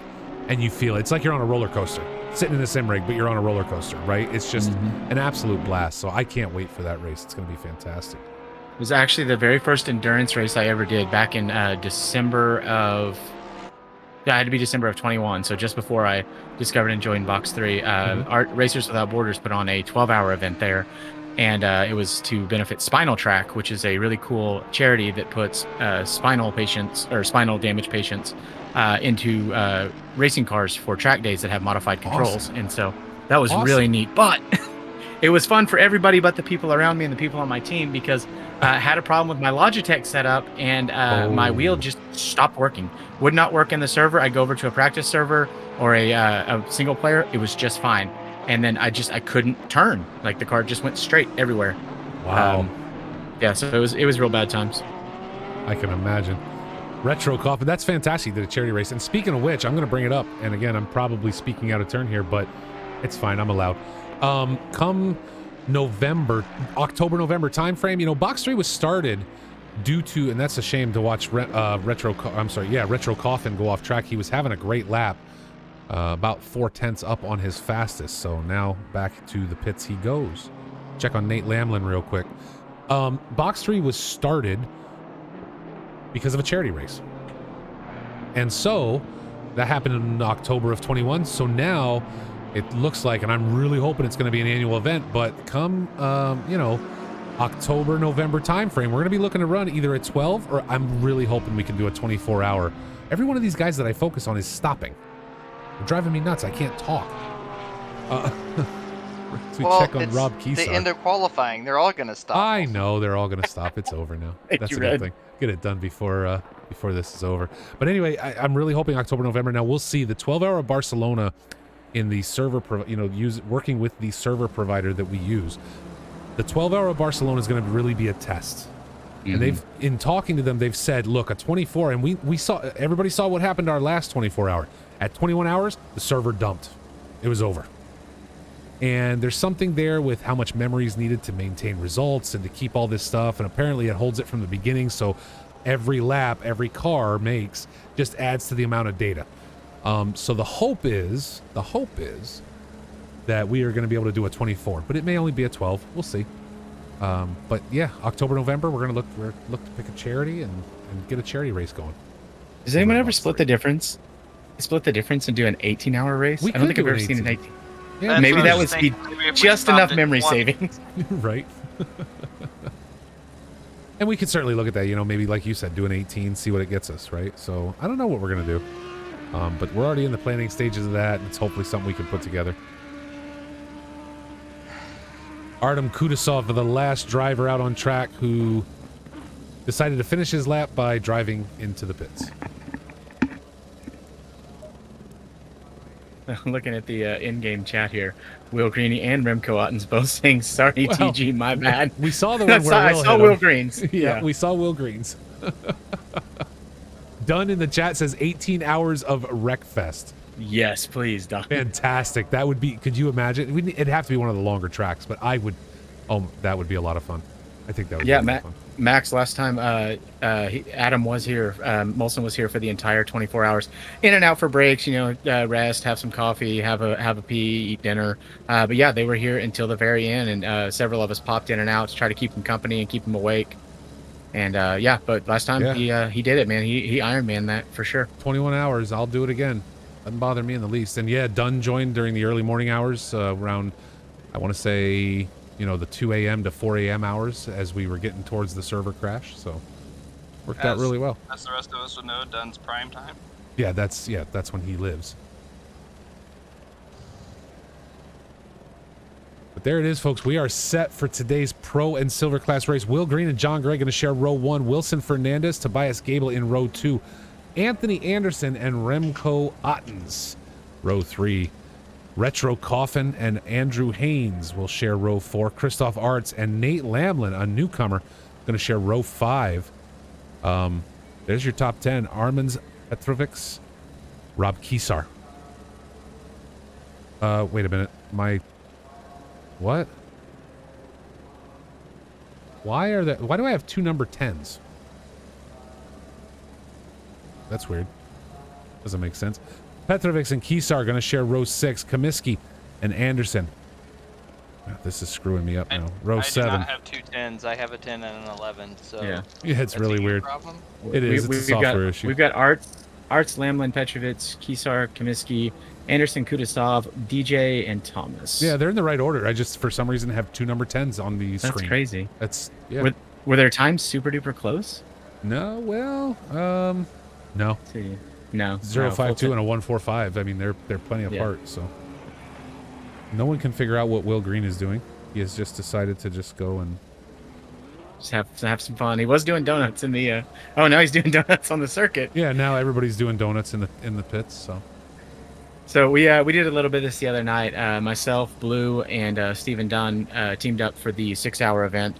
And towards the end of our practice session, the two of them decided to take turns Tokyo drifting around Zandvoort to see what it'd be to be like to have a Drift King competition. And you can destroy the car in a hurry trying that. It was I have no doubt. It was some good laughs. That's funny.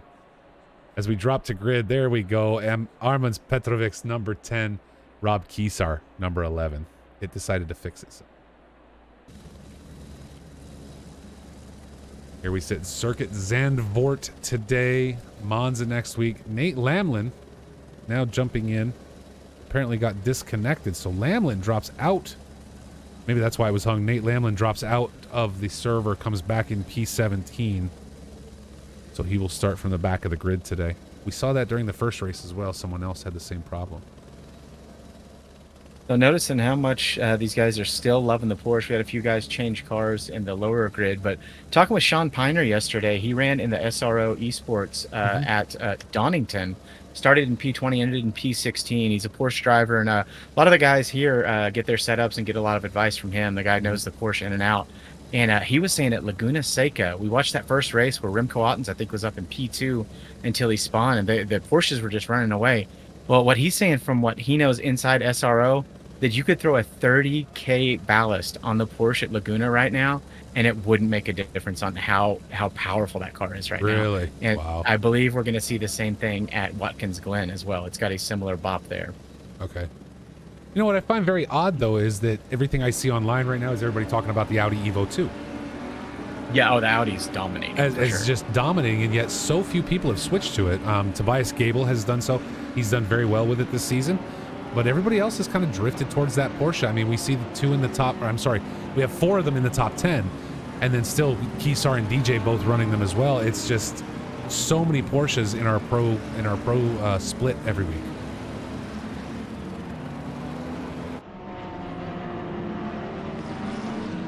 I was just going over some of the chat in the Discord, make sure folks are getting along there. We had an incident in turn 1 that, man, that was my best qualifying lap I've ever set in my life. I was easy top 10, and that's outside of my usual realm. I think I ended up P9. I've never set a 37 anything lap, not even a 37.9. Oh, wow, okay. So I was real excited, and then one of the cars just kind of outbroke himself and sent another car into my back end, and so I got to drive around by myself for most of the race. Saw that. Yeah, you got dropped out pretty quickly, which was unfortunate.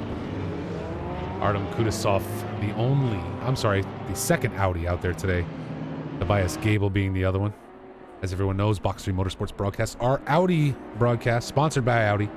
You can ask Mr. Dunn in the chat. He will agree with that sentiment, even if Red and Josh do not. Impression challenge glove dropped in the chat. Louis Ricard wants to see if you've improved your Scottish accent. There's no improving that. First of all, it's only been 1 week, and I didn't practice it because I didn't think about it after the race. And second of all, the only Scottish accent I know is Fat Bastard from Austin Powers. So if that's what he's looking for, I'll be happy to give it to him, but that's about as far as it's going to go. I mean, that might be the most intelligent. Never mind. I won't say it. The drivers start lining up in double file, getting ready for this race. Had a great AM class race here at Zandvoort. Now looking to repeat that in the Pro Class series. As I said, we're back for the final race of the season next week at Monza. We will have updated standings for you at that time to see where everyone sits. I did see Lewis said in the chat that he will not be available next week. Why it was so important for him to try and lock up the championship today, given that he is on vacation next week and will not be able to race.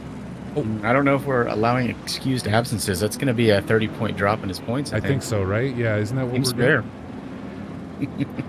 There we go. We'll see if our pit stop checker works this time because I've set it up properly.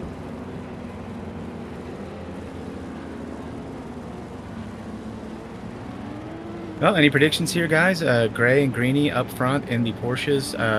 Wilson Fernandez so much does a great pace. job in the Merc, but yeah, I think those two Porsches, if they get away good and clean here, they can run away from those guys. Absolutely. And Will Green, as we go green, Will Green's got the inside line. John Gray looking to push around hard, though. We got 3 wide in the backfield, but Will Green pulls ahead right there. Tobias Gable in 4th behind Wilson Fernandez. Again, the mid-pack is where it runs, and let's keep an eye on it. Kesar got a little squirrely there. May have lost Petrovic and momentum. Kesar with contact coming out of T2. It's like the Lamborghini of Anderson nipped the wall there. A lot of contact there. Adam Thomas and Brian Anderson as well. Dropping these guys way, way back. John Gray now under pressure from Wilson Fernandez. We've seen Fernandez drive great this year, this season.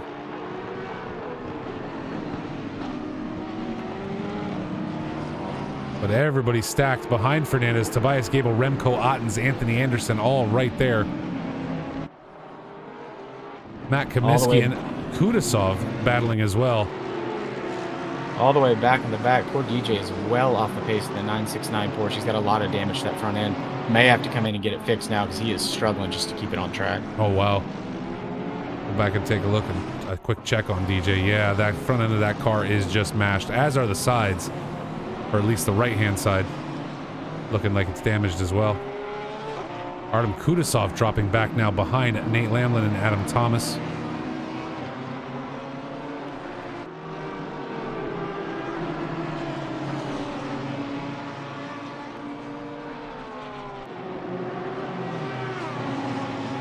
And Tobias Gable going to start feeling pressure from Ottens and Anderson if this continues. Retro Confin and Armand Petrovics going to do a battle back here in lap 2.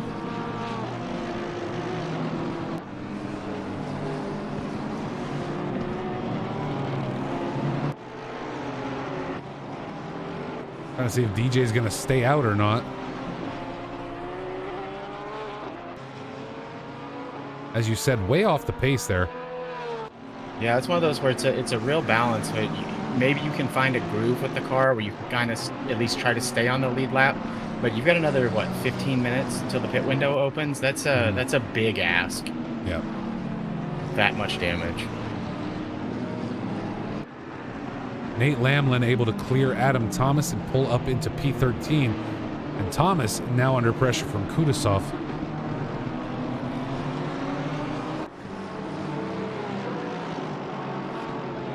Oh, this is so bad. Adam, do you know what you call a dog that can do magic? No.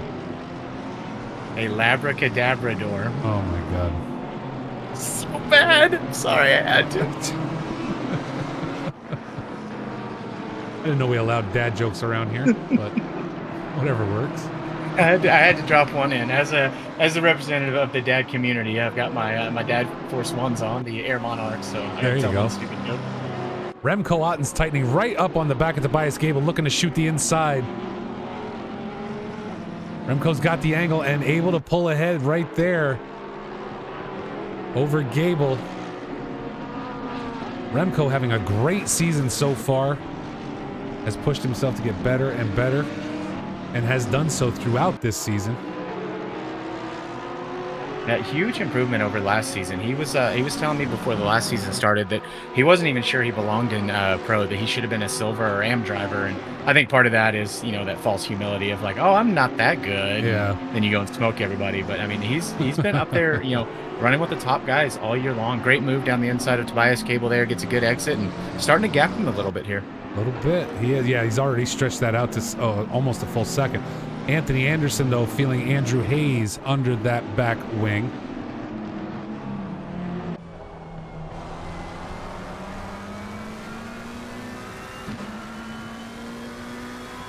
Now, I keep periodically checking in with DJ back there. His last lap is a 140. That's not a competitive lap here, but in our lower division, that's enough that would keep him up with the pack. But that gap just keeps on growing. Yeah.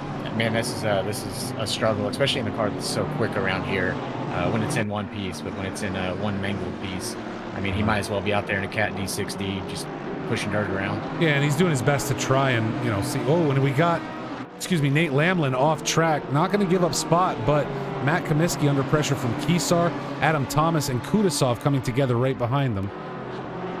Well, it is Zandvoort, so there's plenty of dirt to be pushed around. So he'll still be, busy. Adam Thomas barely holding on against Kudasov, had the inside line. Kudasov in a bad spot right now, trying to get ahead of Thomas, but also having to play defense against Anderson. It's never a good spot to be in.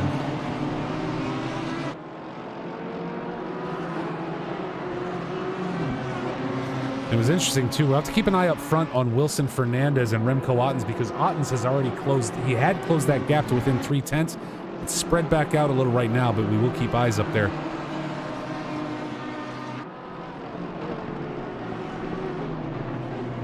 Actually bring the gaps up, that would help.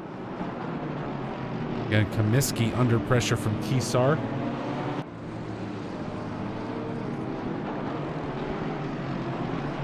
All right, hopefully nothing was said of import to me. I had to step away to speak to my wife for a minute. No, you're good, sir.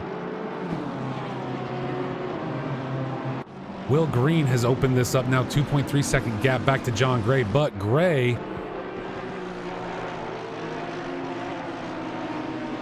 with Fernandez right there behind him.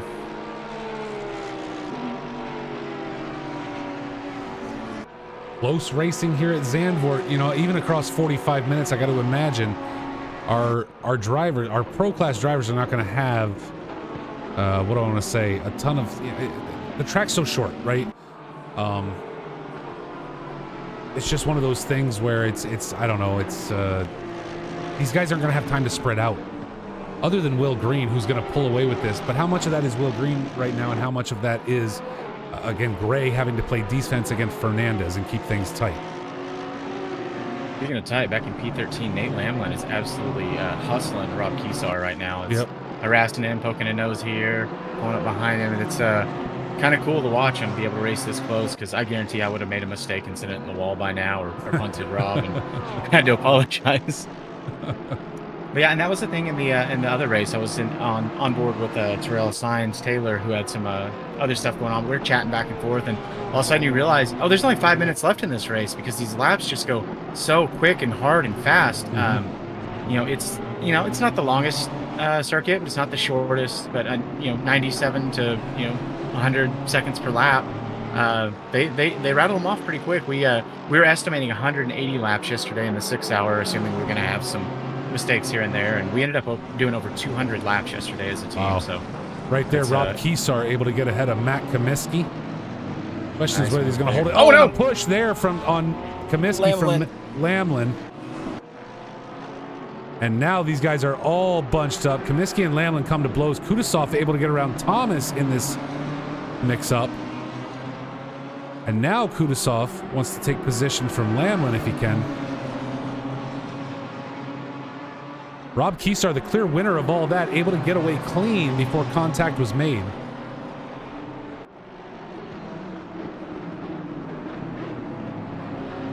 Kudasov down the inside on Lamlin. Little door bang there, and looks like he's going to get that position.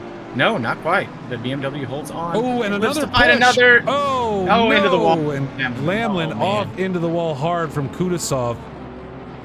That'll get reported to the stewards, no doubt. The front end of that Beamer is just destroyed. Contact between all four vehicles in that incident. Kudasov, Anderson, Thomas, and Lamlin. That's the tough part with these tight, old, twisty tracks. There's just not. I mean, you look at the road and you think there's room for 3 cars there, but not at that rate of speed, because it takes one little twitch, one of these, because it's a bumpy old track. It takes one of those little bumps, and you've got your steering input just a little off, and next thing you know, your doors together, you're smooching, you're hugging, and somebody dives into a wall like we saw with Nate Lamlin. I know that's disappointing for him because he was doing such a great job keeping up with this pack, but now he's going to fall back there and probably hang around with DJ for a while. Yeah, DJ actually up to within about 2 seconds of Lamlin. I'm wondering how much damage he's got. The front end of that car and the back end for that matter, just looked demolished. So we'll see if he decides to head on into the pits at this point or stay out and try and wait for that pit window. I think we got about 5 more minutes left remaining, so it's going to be a struggle to hold on. But yeah, that car's... I wonder... let me try to ride on board here and see if I can see his steering wheel or not. See if it's off-centered at all. Doesn't appear to be. No, looks like he's handling it just fine there. He's staying right out there. I mean, I got to imagine if I got 5 minutes left, I'm already sitting P16. I'd still want to try and get away with just one pit stop, right? It's going to be a longer one because I got damage, but I'd still like to try and get away with just one instead of sitting there twice. So here's where you start doing calculations in your head. Is it worth it to go ahead and strap on the tires because you're sat there anyway? Mm-hmm. Probably not, you know, but you're also not using up your tires a lot here unless you're having to really scrub through these turns because you're carrying a lot less speed. There's a lot less heat, so there's a lot less wear on the tires. Yeah. So does he actually have something of an advantage coming out after the repairs because he hasn't damaged his tires so much? Can he make up a couple spots? It's gonna be real big ask. Yeah, it's gonna be very tough. But we've seen it. We saw it during the M-Class race. Guys were able to do it. So if he's able to do the same, Remco Otten's just bouncing the curbs in that Porsche. And now Kudasov coming under pressure from Anderson for P13. Anderson shooting way deep. That's not going to do him much good as he takes a ride to the beach, which is now going to give Thomas his chance to pick up a spot.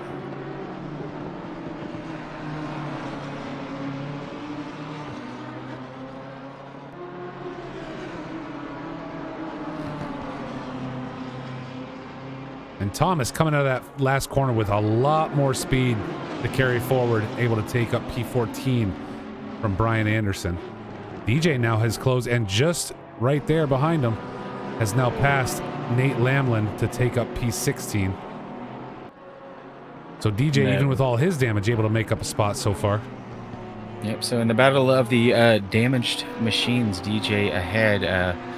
Even though they both look absolutely terrible, I guess DJ's got a little bit more, and maybe he got lucky and he's got a little extra front downforce. That splitter just pushed down in the dirt a little bit instead. I was talking to Piner last night. It used to be the meta, from what I understood on the Porsche, to run max splitter and no rear wing, and with the recent updates in ACC, now it's 0 splitter and full rear wing everywhere, which I think it's very interesting that you have an aerodynamic surface on the car that you basically don't use.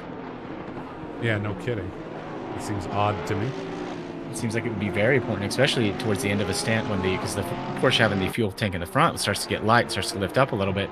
You think you'd want something to kind of push down and keep the nose in on you, but these guys know what they're doing, and I don't, so I'm going to trust them. That sounds like me. I don't know what I'm doing.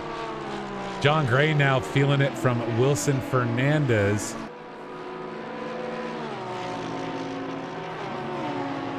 Fernandez doing everything he can to push this Merc to keep up with the Porsches leading this race of Will Green and John Gray.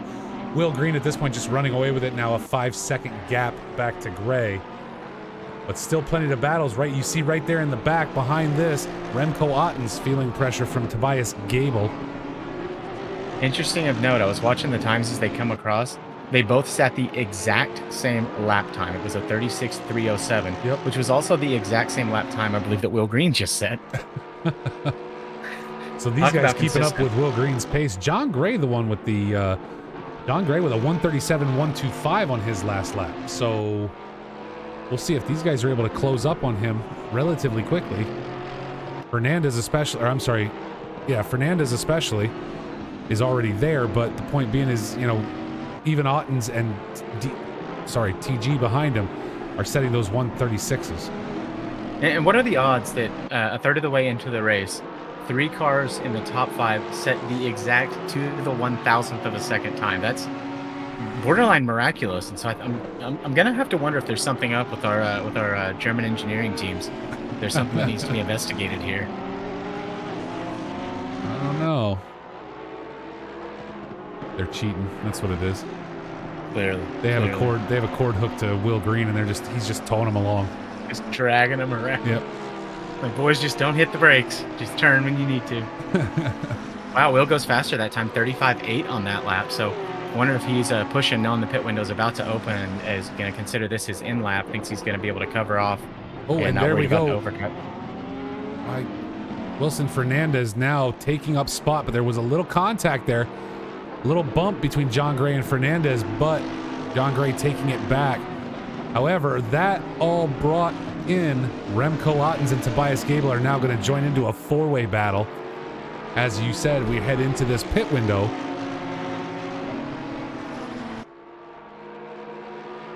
And if you're Will Green, you see that that delta behind you start to shrink as these guys are all going to be fighting each other. You know, a little 4-on-4 action here. You just get to go and turn your laps and conserve your fuel and just concentrate on hitting your marks. And there's no pressure here. So it's going to be quite a while, I think, before he catches up with either of the damaged cars. And I don't know if he's going to be able to lap them anytime soon. But yeah, so for Will Green, this is great news. And for us, the viewers, seeing 4 cars fighting for the 2 podium spots, it's exactly what we want to see. Every time.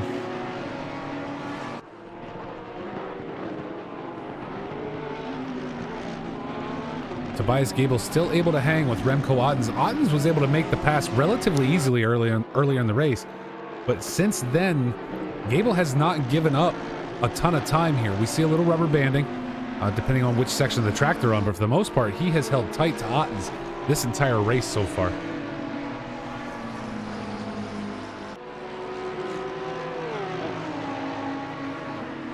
I don't want to broadcast curse him, but Armand Petrovic is down there in P10. This is a really good result from him. He also ran the race yesterday, and he only exclusively drives the Merc. So okay, KB doing a good job staying there in P10, setting pretty consistent lap times, 37s and 38s. That one was a 38.0, but I noticed his lap before was a 37.4, and he did that in the race, and that was my quali time. So that's the difference in pace between these guys in the lower division. So they're a different breed, man. 100%, and some of them wickedly fast. No esports legend Brian Canopin on track today.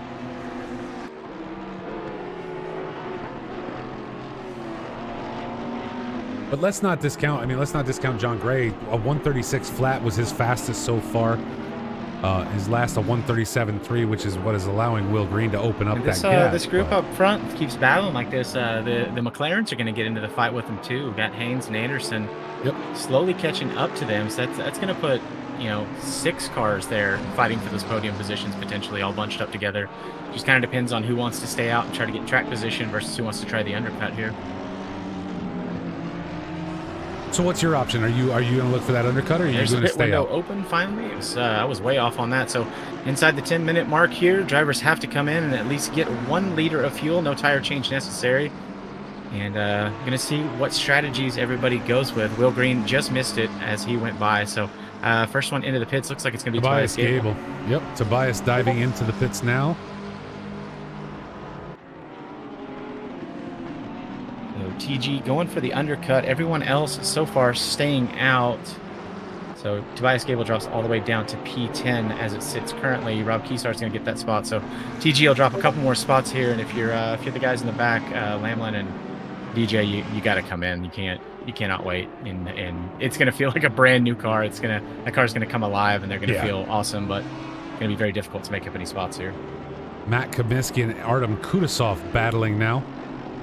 Got to keep an eye on Christoph Arts and Retro Coffin up there too. Tobias Gable with his pit stop clear. He is back both out. DJ and Lamlin into the pits. Along with Mr. Thomas. Broken clutch in P15 also into the pits. Wilson Fernandez able to take up position on John Gray. So Tobias Gable ends up slotting out in P14, but everyone ahead of him still yet to pit. So he's going to have clean air and no pressure from anywhere around him. So this is going to be a really good outlap here for him to try to make up any time, as Will Green just ran off track as he's coming around the penultimate turn here in Zandvoort. The old layout, not banked like it is in the current series and calendars. And Will Green is also going to stay out, so I think he's just going to push for this track position. but he is going to have some lap traffic in the form of DJ coming out just ahead of him. So DJ is going to have those blue flags here shortly. Further back down the order, of course, on your screen, I'm updating you with the things that are off the screen. We're riding on board with Wilson Fernandez. He stays out. John Gray stays out. Remco Otten's into the pit. So Remco going with kind of the middle ground strategy. His second chance to pit, he does. So we'll see where he comes out in relationship to Tobias Gable, as those two were battling nip and tuck, heel to tail, just before the pit stop started. And the amazing part of all this is that Josh cannot hear me right now because I have been server muted somehow on the Discord server. All right, so we got Retro Coffin and Rob Kesar also in the pit. A pair of Porsches going to be battling each other on the exit. Tobias Gable, Remco Ottens, it looks like does come out ahead. Can't see it on the broadcast, but I'm what's happening there? Armand Petrovic up into 7th. Kudasov into P8. Matthew Kaminsky P7. Brian Anderson up into P10. Lamborghini trying to do some work after the early kiss of death into the wall. All still yet to pit. So Remco Ottens, your net leader of those that have pitted, currently sitting in P11, and we'll see him jump up the order here as folks make it through their rounds of pit stops. Can you hear me now, Josh? I can. Your mic was muted. No, I was server muted. Oh, who did that? I don't know because I don't even have Discord up. It's not on a screen, so I can't hit anything in there by mistake. And I'm like, you and I were talking over each other. I'm like, what is going on? And I look and I was server muted, and then it wouldn't let me unmute myself. Oh, so I'm sure that sounded terrible on the stream. I thought you just had to step away for a minute. So I was like, hey, I'll just cover it. I'm so sorry. I told you I was completely muted. I'm like, I don't know what's going on. This doesn't make any sense. But we're back. I'm sure that sounded awful on stream. We're good. Don't worry about it. I was trying not to talk over you once I realized what was going on. So you're all good, man. So taking a look real quick though, so far, Remco Ottens and Tobias Gable with the fastest pit stops, 5.9 seconds, as Comiskey and Anderson both head into the pits. And that'll allow Remco and Tobias to move back up. So Remco comes out ahead of the pits. Both of those guys with, I mean identical times. 22.8 driving, 5.9 sitting in the pits. Retro Coffin, 7.7. Rob Kesar with an 8.7. Thomas DJ, poor DJ. DJ only had 17 seconds in the pits, and it looks like he was able to make repairs. Nate Lamlin, however, 64 seconds sitting in the pits today. So that makes me think he may have gone ahead and changed those tires then. Yeah. It looks like now Red is server muted, so somebody playing some games with us here today. I don't know. He might have muted. Yeah, I didn't do it. I'm gonna unmute him. I don't know if he's still here or not, but I just unmuted him. So I thought I momentarily heard I'm having a bit of a meltdown over a few little pieces, and I intended to mute myself. That was my fault. Oh, sorry. It said server muted, so sorry. Yeah, it is. It is because I'm currently frustrated. Yeah, I saw your images, sir. I can imagine you are. Time to buy a Moza. Yes, sir. Absolutely. Affiliate link present. Discount code coming soon. So Wilson Fernandez and John Gray now heading into the pits. Will Green continues his lead, now 13.8 seconds over Anthony Anderson. So this will allow Arts and Petrovic to move up. Artem Kudasov should be able to get around as well. Now, this is where I, as a less skilled driver, start to get nervous because I'm watching that pit window creep down, and I want to go as long as I can, especially if I'm not in traffic. So somebody like P3 right now, Andrew Haynes, is running around by himself, no pressure behind, no pressure ahead. So just stay out and run laps. But it takes one little tiny mistake, and Marcos Manu had this happen last week. And hold on one second. Sorry to interrupt you. Let's see if there was contact there. There was. Tobias Gable giving Remco Ottens just a little nudge, enough to push him into the wall. Doesn't look like a ton of damage. And Tobias letting him have the spot, but now a little bit of a gap opening up between them. So, as you were saying, sorry about that. Less than 1 second did Manu miss getting into the pits last week. He was literally at the line as it went zero. His tires had not crossed the line yet, so he was not officially in the pits. And received a 130-second penalty at the end for his trouble. Yep. And in Hungary's already, it Yeah, it was at Hungary that it happened. And yeah, already not a great track as far as like the pit entry, because it's so long, it kind of sweeps around. And just by that 1 second. So you got to time things just right. And if you get held up in a little bit of traffic, trying to time it just right, you can really hurt your race. So an interesting development here. Tobias Gable allowed Nate Lamlin to get by. Nate Lamlin currently running 17th due to an earlier incident. And now the gap between Remco and Tobias just opening up because of that. And Lamlin already having cleared his stop, he's not going to have to go back in. So a little curious there that it seemed like Gable just let him by. I'm trying to look at the front of the Audi there, and I don't see any significant damage. I don't see anything that seems off kilter or out of whack. I'm sure he's got a second or two of damage, nothing major, but anything under 10 seconds of damage isn't going to massively slow you down, but just keeping an eye on Gable, see if he starts understeering anywhere, and that'll tell us what that front aero balance is feeling like. Yeah, and honestly, the hit that they made, I mean, it really did not look harsh as we take a look at Matt Comiskey and Brian Anderson now coming together. It really didn't look like anything that severe when he tapped him. So I think Gable basically missed his break point by about, a tenth of a second, and that was all it took for him to come together. Will Green now into the pits. Whose Discord is pinging? I keep checking my Discord. That might be yours, Molson, because I know mine is on streamer mode. Yeah, it's probably mine. Sorry. And Comiskey goes into the wall, allows Anderson to get on by.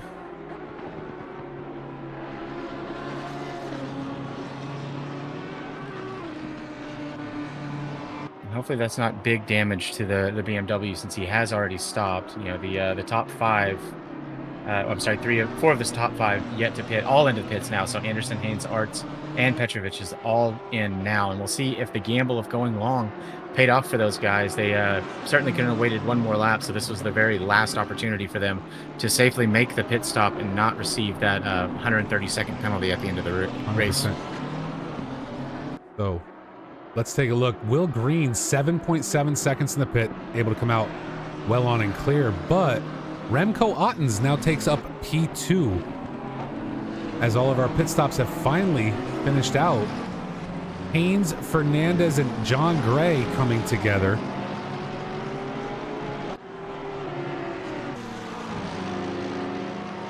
It looks like the big loser in all that was John Gray and Wilson Fernandez, because they were running 2 and 3, and so I guess waiting worked out for Anderson and Haynes, and particularly Remco Ottens. Yeah. So Ottens up into P2, and we'll just wait and see if the Otter does something silly trying to balance a ball on his nose. Well, taking a look, I mean, him and Gable are still split by Nate Lamlin, who's sticking right between them, and with no problem. He seems to be keeping pace with Ottens without an issue. We check in on Haynes with Wilson Fernandez right there. And this is where Lamlin has nothing to lose, but Otter has everything to lose. So do you just go ahead and let Lamlin try to carry on with his race? Or do you know, like, I am the faster car and you're a lap down. I don't have to let you by. But does that end up have you driving in your mirrors, making sure that he's not trying to make an overtake? Yeah, so exactly. You wind up making a mistake. Because I know when I drive in my mirrors, that's when my biggest mistakes happen, is when I'm worried about what's happening behind me, when the dive's going to come. Is the guy going to hit his braking markers? So for me, if I have a 2-second gap over Tobias Gable, I may just go ahead and let him by and just go on, get out of my way, dude, and I'll take the spot back if you're not faster than me. Andrew Haynes losing 2 spots to Wilson Fernandez and John Gray. And is now going to become the thorn in Gray's side, at least for a moment. Anderson looking to close in on Tobias Gable. That little bit of flux there, but we'll keep an eye on it. As you see, all pit stops have now been cleared.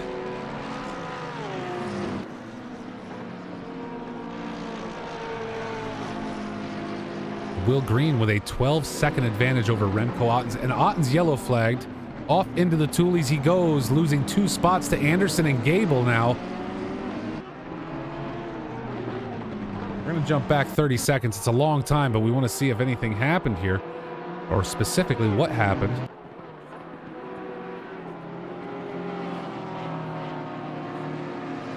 Remco Otten's under constant pressure from Nate Lamlin, a back marker, down a lap and slides himself off into the grass. So that was 100% Remco Otten's as Tobias Gable takes up P2. Anthony Anderson slides into P3. As much as we wish it didn't happen, at least it was self-imposed and it wasn't a matter of a back marker taking up space where he shouldn't have. So good on them, racing clean together and racing tight. But Nate Lamlin, as he goes off the grass here on the main straight, able to just be set free. And Remco got a lot of makeup work to do, as Will Green is days ahead of everyone else.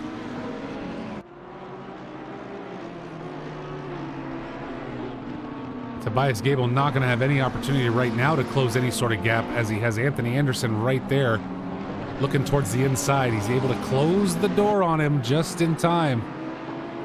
Keep it shut just far enough.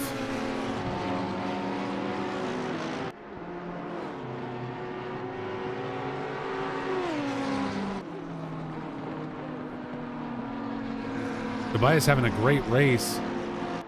Speaking of which, let's take a quick look and see who has had the best race today. Tobias Gable, Anthony Anderson, and Remco Otten's all up 2 spots so far during today's race. John Gray, as you said earlier, Josh, John Gray really the one struggling.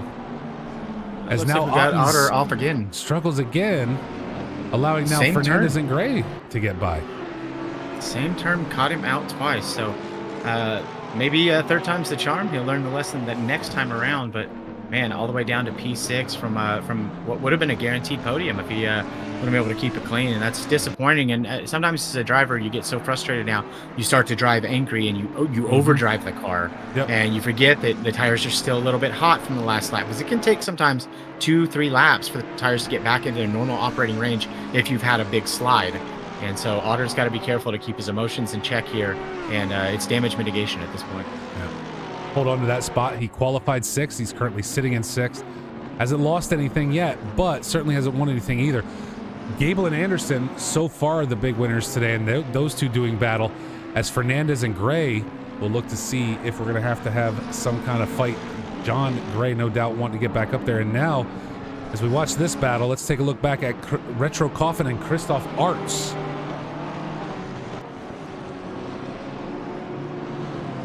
Arts around the inside, able to make light work of Coffin. That'll bring him up into P8 now. Nice, respectful side-by-side racing, taking it easy, realizing it's more important to get through the corner than it is to, claim your space there. So good job by those guys to keep it clean. No, I didn't see any contact at all. It may have gotten close, but that's good car control from those two. 100%. Wilson Fernandez. Nice. Sorry, go ahead. In the chat, nice lawnmower by the Porsche. Dunn says, this stream brought to you by Porsche Landscaping. Tobias Gable in a fight right now with Anderson. Anderson about able to sneak through twice there. Just not enough.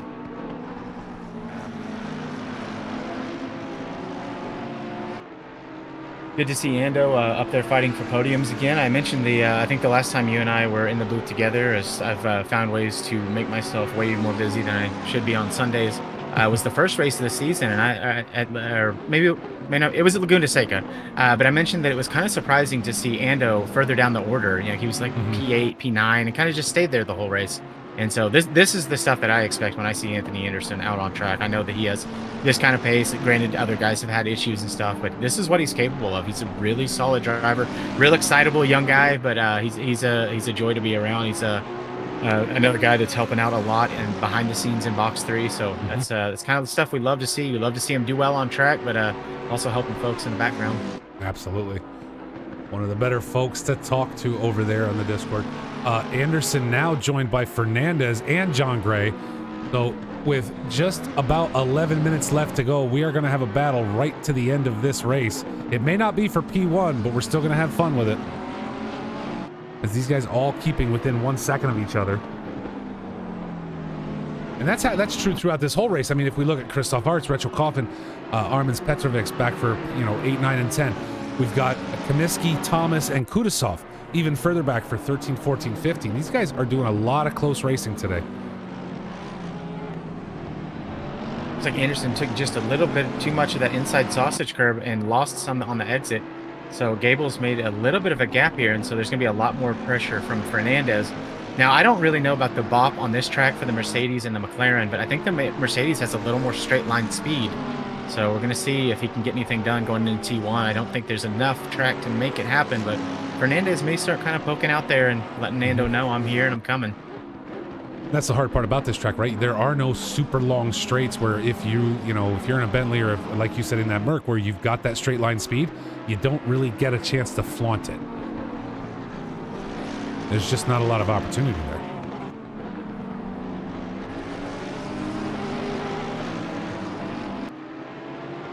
Well, you mentioned earlier the tight close racing between Arts and Coffin.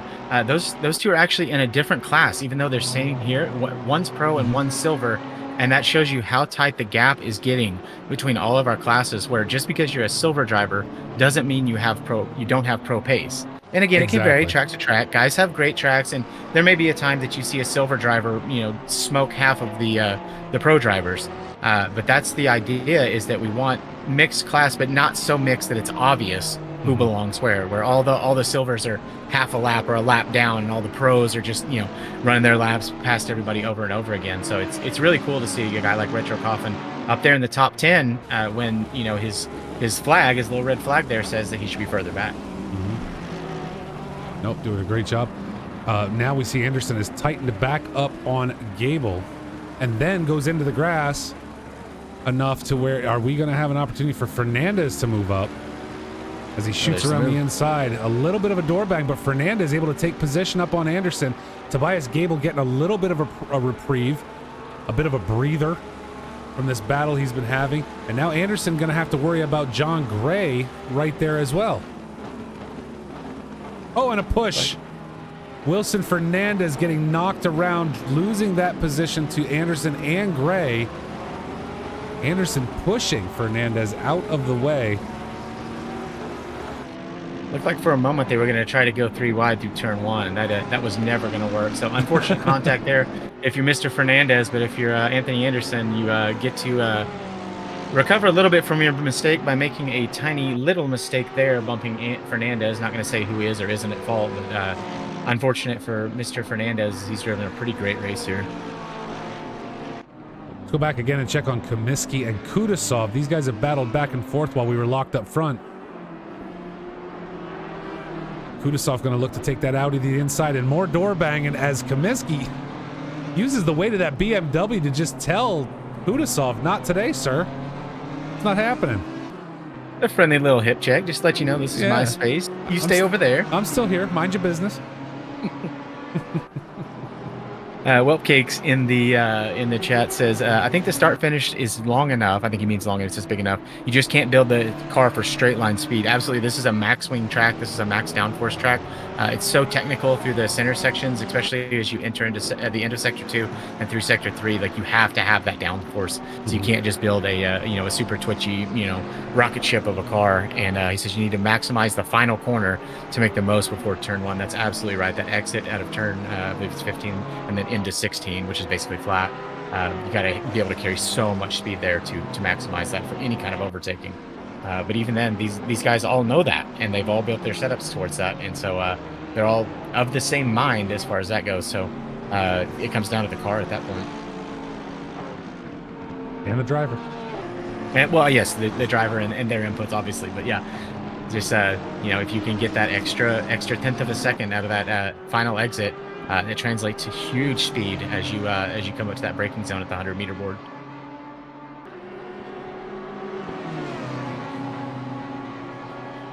Kudasov looking to the outside into T1.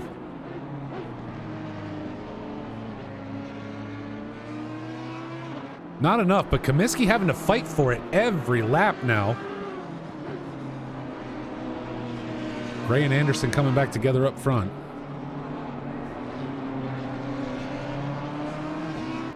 Haynes and Ottens playing chicken again as well. Well, proving once again that I know some things, but not all things, being corrected in the chat right now.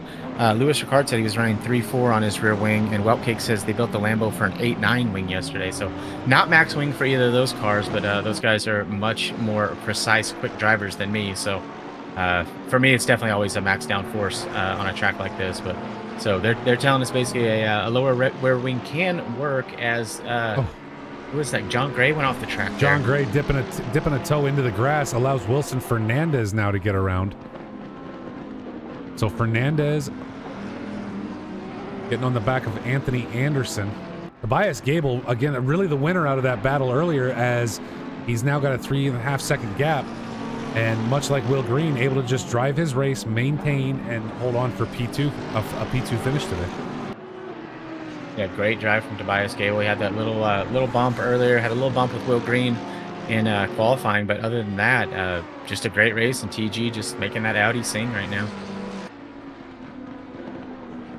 That's someone who just took, that Audi got released, I think, right before season 3 or right after the first race, somewhere in there, and has just taken to it like a fish to water. He has really gotten that thing under control during the course of this season.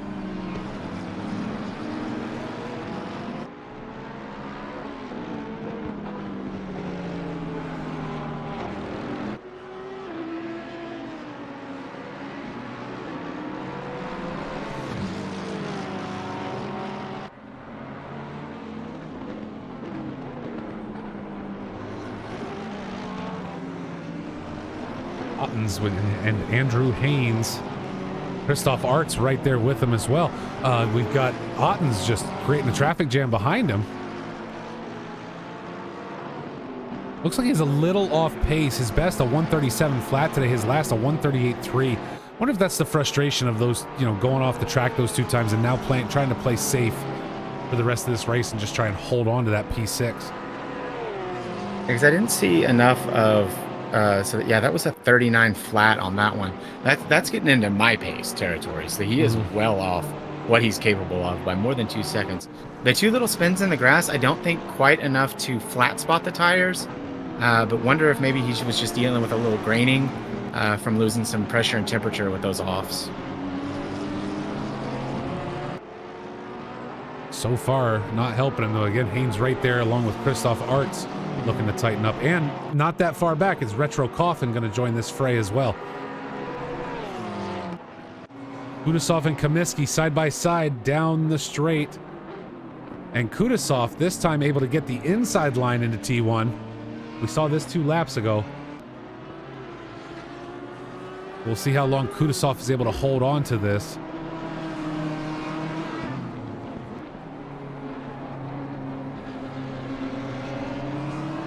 Making that Audi work. Oh, and John Gray. Back that up real quick. See if we catch that pass right there. Fernandez into the grass, allowing John Gray to scoot around. So John making up some spots from earlier. Getting himself a little higher in the standings today. And things you love to see if you're Anthony Anderson is those 2 kind of trading back and forth, as he's now built over a 1 second gap to John Gray.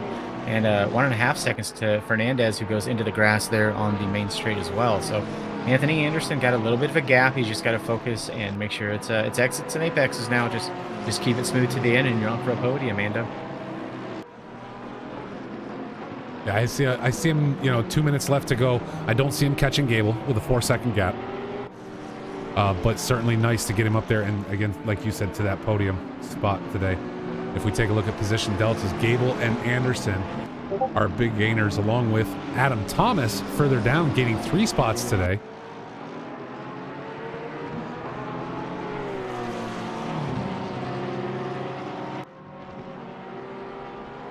So overall, great job by those drivers during the course of today's Pro and Silver class race. But Remco Ottens is the one going to feel the pressure right to the end with just over a minute left to go. Andrew Haynes, Christoph Artz, both right there. And Art's looking for a position. Will Green's coming around onto the main straight with 1 minute remaining. Is he going to get the white flag here?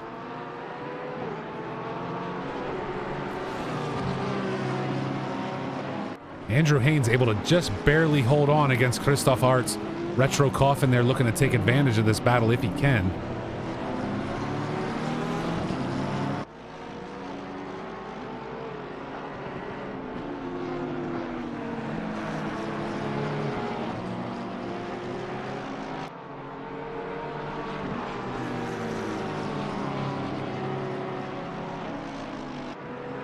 "26 seconds left to go in our Zandvoort race today." As you said, Will Green right now. No doubt going to get that white flag early enough. Remco Ottens and Andrew Haynes continue to battle. Great battles through this entire Pro Silver race today. Ottens eating every bit of that curb. And not a ton of contact, you know, little bumps, little door bangs, a couple guys come out on the bad end. Not sure what happened with DJ at the beginning. And then, of course, Nate Lamlin having just a miserable start to the race. And he had a similar incident in qualifying where he just his car ended up in the barrier. I don't think he had any help on that one in quali, but frustrating for sure. He was running well, he qualied well, and just have it kind of all over in the first few minutes. Super disappointing. Absolutely, yeah. It's always rough to see. Oh, and a bump there. Oh, We got a double push. Christoph Artz hits Andrew Haynes, who then hits Remco Ottens, and it is getting deep in this corner, ladies and gentlemen. 5 cars involved. Armins Petrovic jumps into P6 with Retro Coffin right there behind him. Christoph Artz, Remco Ottens, all these guys coming together. Artz dropping position now along with Andrew Haynes. Will Green is your winner here at Zandvoort. That number 13 Porsche taking up the number 1 position. What a horrible incident here this close to the end of the race. Tobias Gable, P2. And Anthony Anderson taking up P4, followed closely by John Gray, Wilson Fernandez. Petrovic and Retro Coffin now in a battle, and Coffin off track and spins himself right at the end. Will he make it across the line in time? Can he finish ahead of Otter? Just barely. Retro Coffin holds on ahead of Remco Ottens in P8, Rob Kiesar 9, and Andrew Haynes P10. That is your top 10 for today's race. Super disappointing for Andrew Haynes and Ottens there. But, and we see how close this was. I mean, look, the stewards are going to do their thing, and more than likely, you know, some positions are going to change. So we can look at it all we want, but the fact of the matter is, I think we're going to see some position changes before the end of this. So Anderson, Arts, Thomas, Kudasov, Comiskey, DJ, and Lamlin bring up your final standings. And it just goes to show right there, we have Retro Coffin and KB, Armand Petrovic. Just keep your nose clean. Keep running your race, running your pace. Things are going to happen. They shouldn't necessarily, but sometimes they do. And when it does, you can swoop in and get yourself a free little snack. Mm-hmm. Nope, it happens. So that was really unfortunate, that right there at the end of the race. But gosh, I want to thank you, sir. Sure, I love being here. This is fun. I wish I could be here more. Hopefully be here next week for the finale with you as well. But yeah, I mean, it's next week. Yeah, we got to be here next week. You have to come back next week. I'll see what I can do. It's a pleasure working with you. It's easy. It's so easy to broadcast with somebody that actually cares about the races, knows the drivers, cares about the. It just makes things easy because then it's just two guys having a conversation. Exactly. I love it. You got to come back. And speaking of which, there it is on your screen, folks. We're back for Monza next week. 45-minute AM class race, a 1 hour pro and silver class race to finish out season 3 at Monza. And as I said, we'll have all those standings. Whelp Cakes, thank you so much for that gifted sub, sir. You are an officer and a gentleman. Don't forget to, after that, well, let's just go to the 6 hour. I was going to hit the Barsh Cup, but I hit the wrong one. So we're going to go to Mount Panorama on August 20th for 6 hour endurance series racing, the closer of that endurance series, in conjunction with 949 Trackalicious Sim Racing. I'm sure we're going to see Josh driving at that point. So we'll be watching out for Mr. Butler to be on track instead of in the booth. And again, if you like endurance racing, 12 hours of Barcelona coming up in 2 weeks. I absolutely can't wait. For me, 12 and 24-hour races are events. They're not just races, and I absolutely love it. So be sure to come back here and join us for that on the 23rd at 10 a.m. UTC, 6 a.m. Eastern Daylight Time. Josh, thank you so much. Anytime. I was glad to be here again. I've got to run and go rest and do another broadcast later tonight. So hopefully by the end of the night, I still have a voice. Good luck to you on that one. Is that for your F1? Yeah, so my F1 league, we're actually doing our draft tonight. We've switched it up. We have 5 divisions over there now, and Wow. as the team boss for Mercedes, I get to pick for Mercedes for all 5 divisions. So it's gonna be kind of fun. It's gonna be a long stream, I think. No kidding. Well, I will try and catch up with that. You guys saw it. I posted Josh's in the chat earlier. I'll do it again if you want to go watch. Oh no, that's not it because I copied the wrong thing. Post your thing in the chat. If you can't, let me know. Get it over there. I was watching it earlier.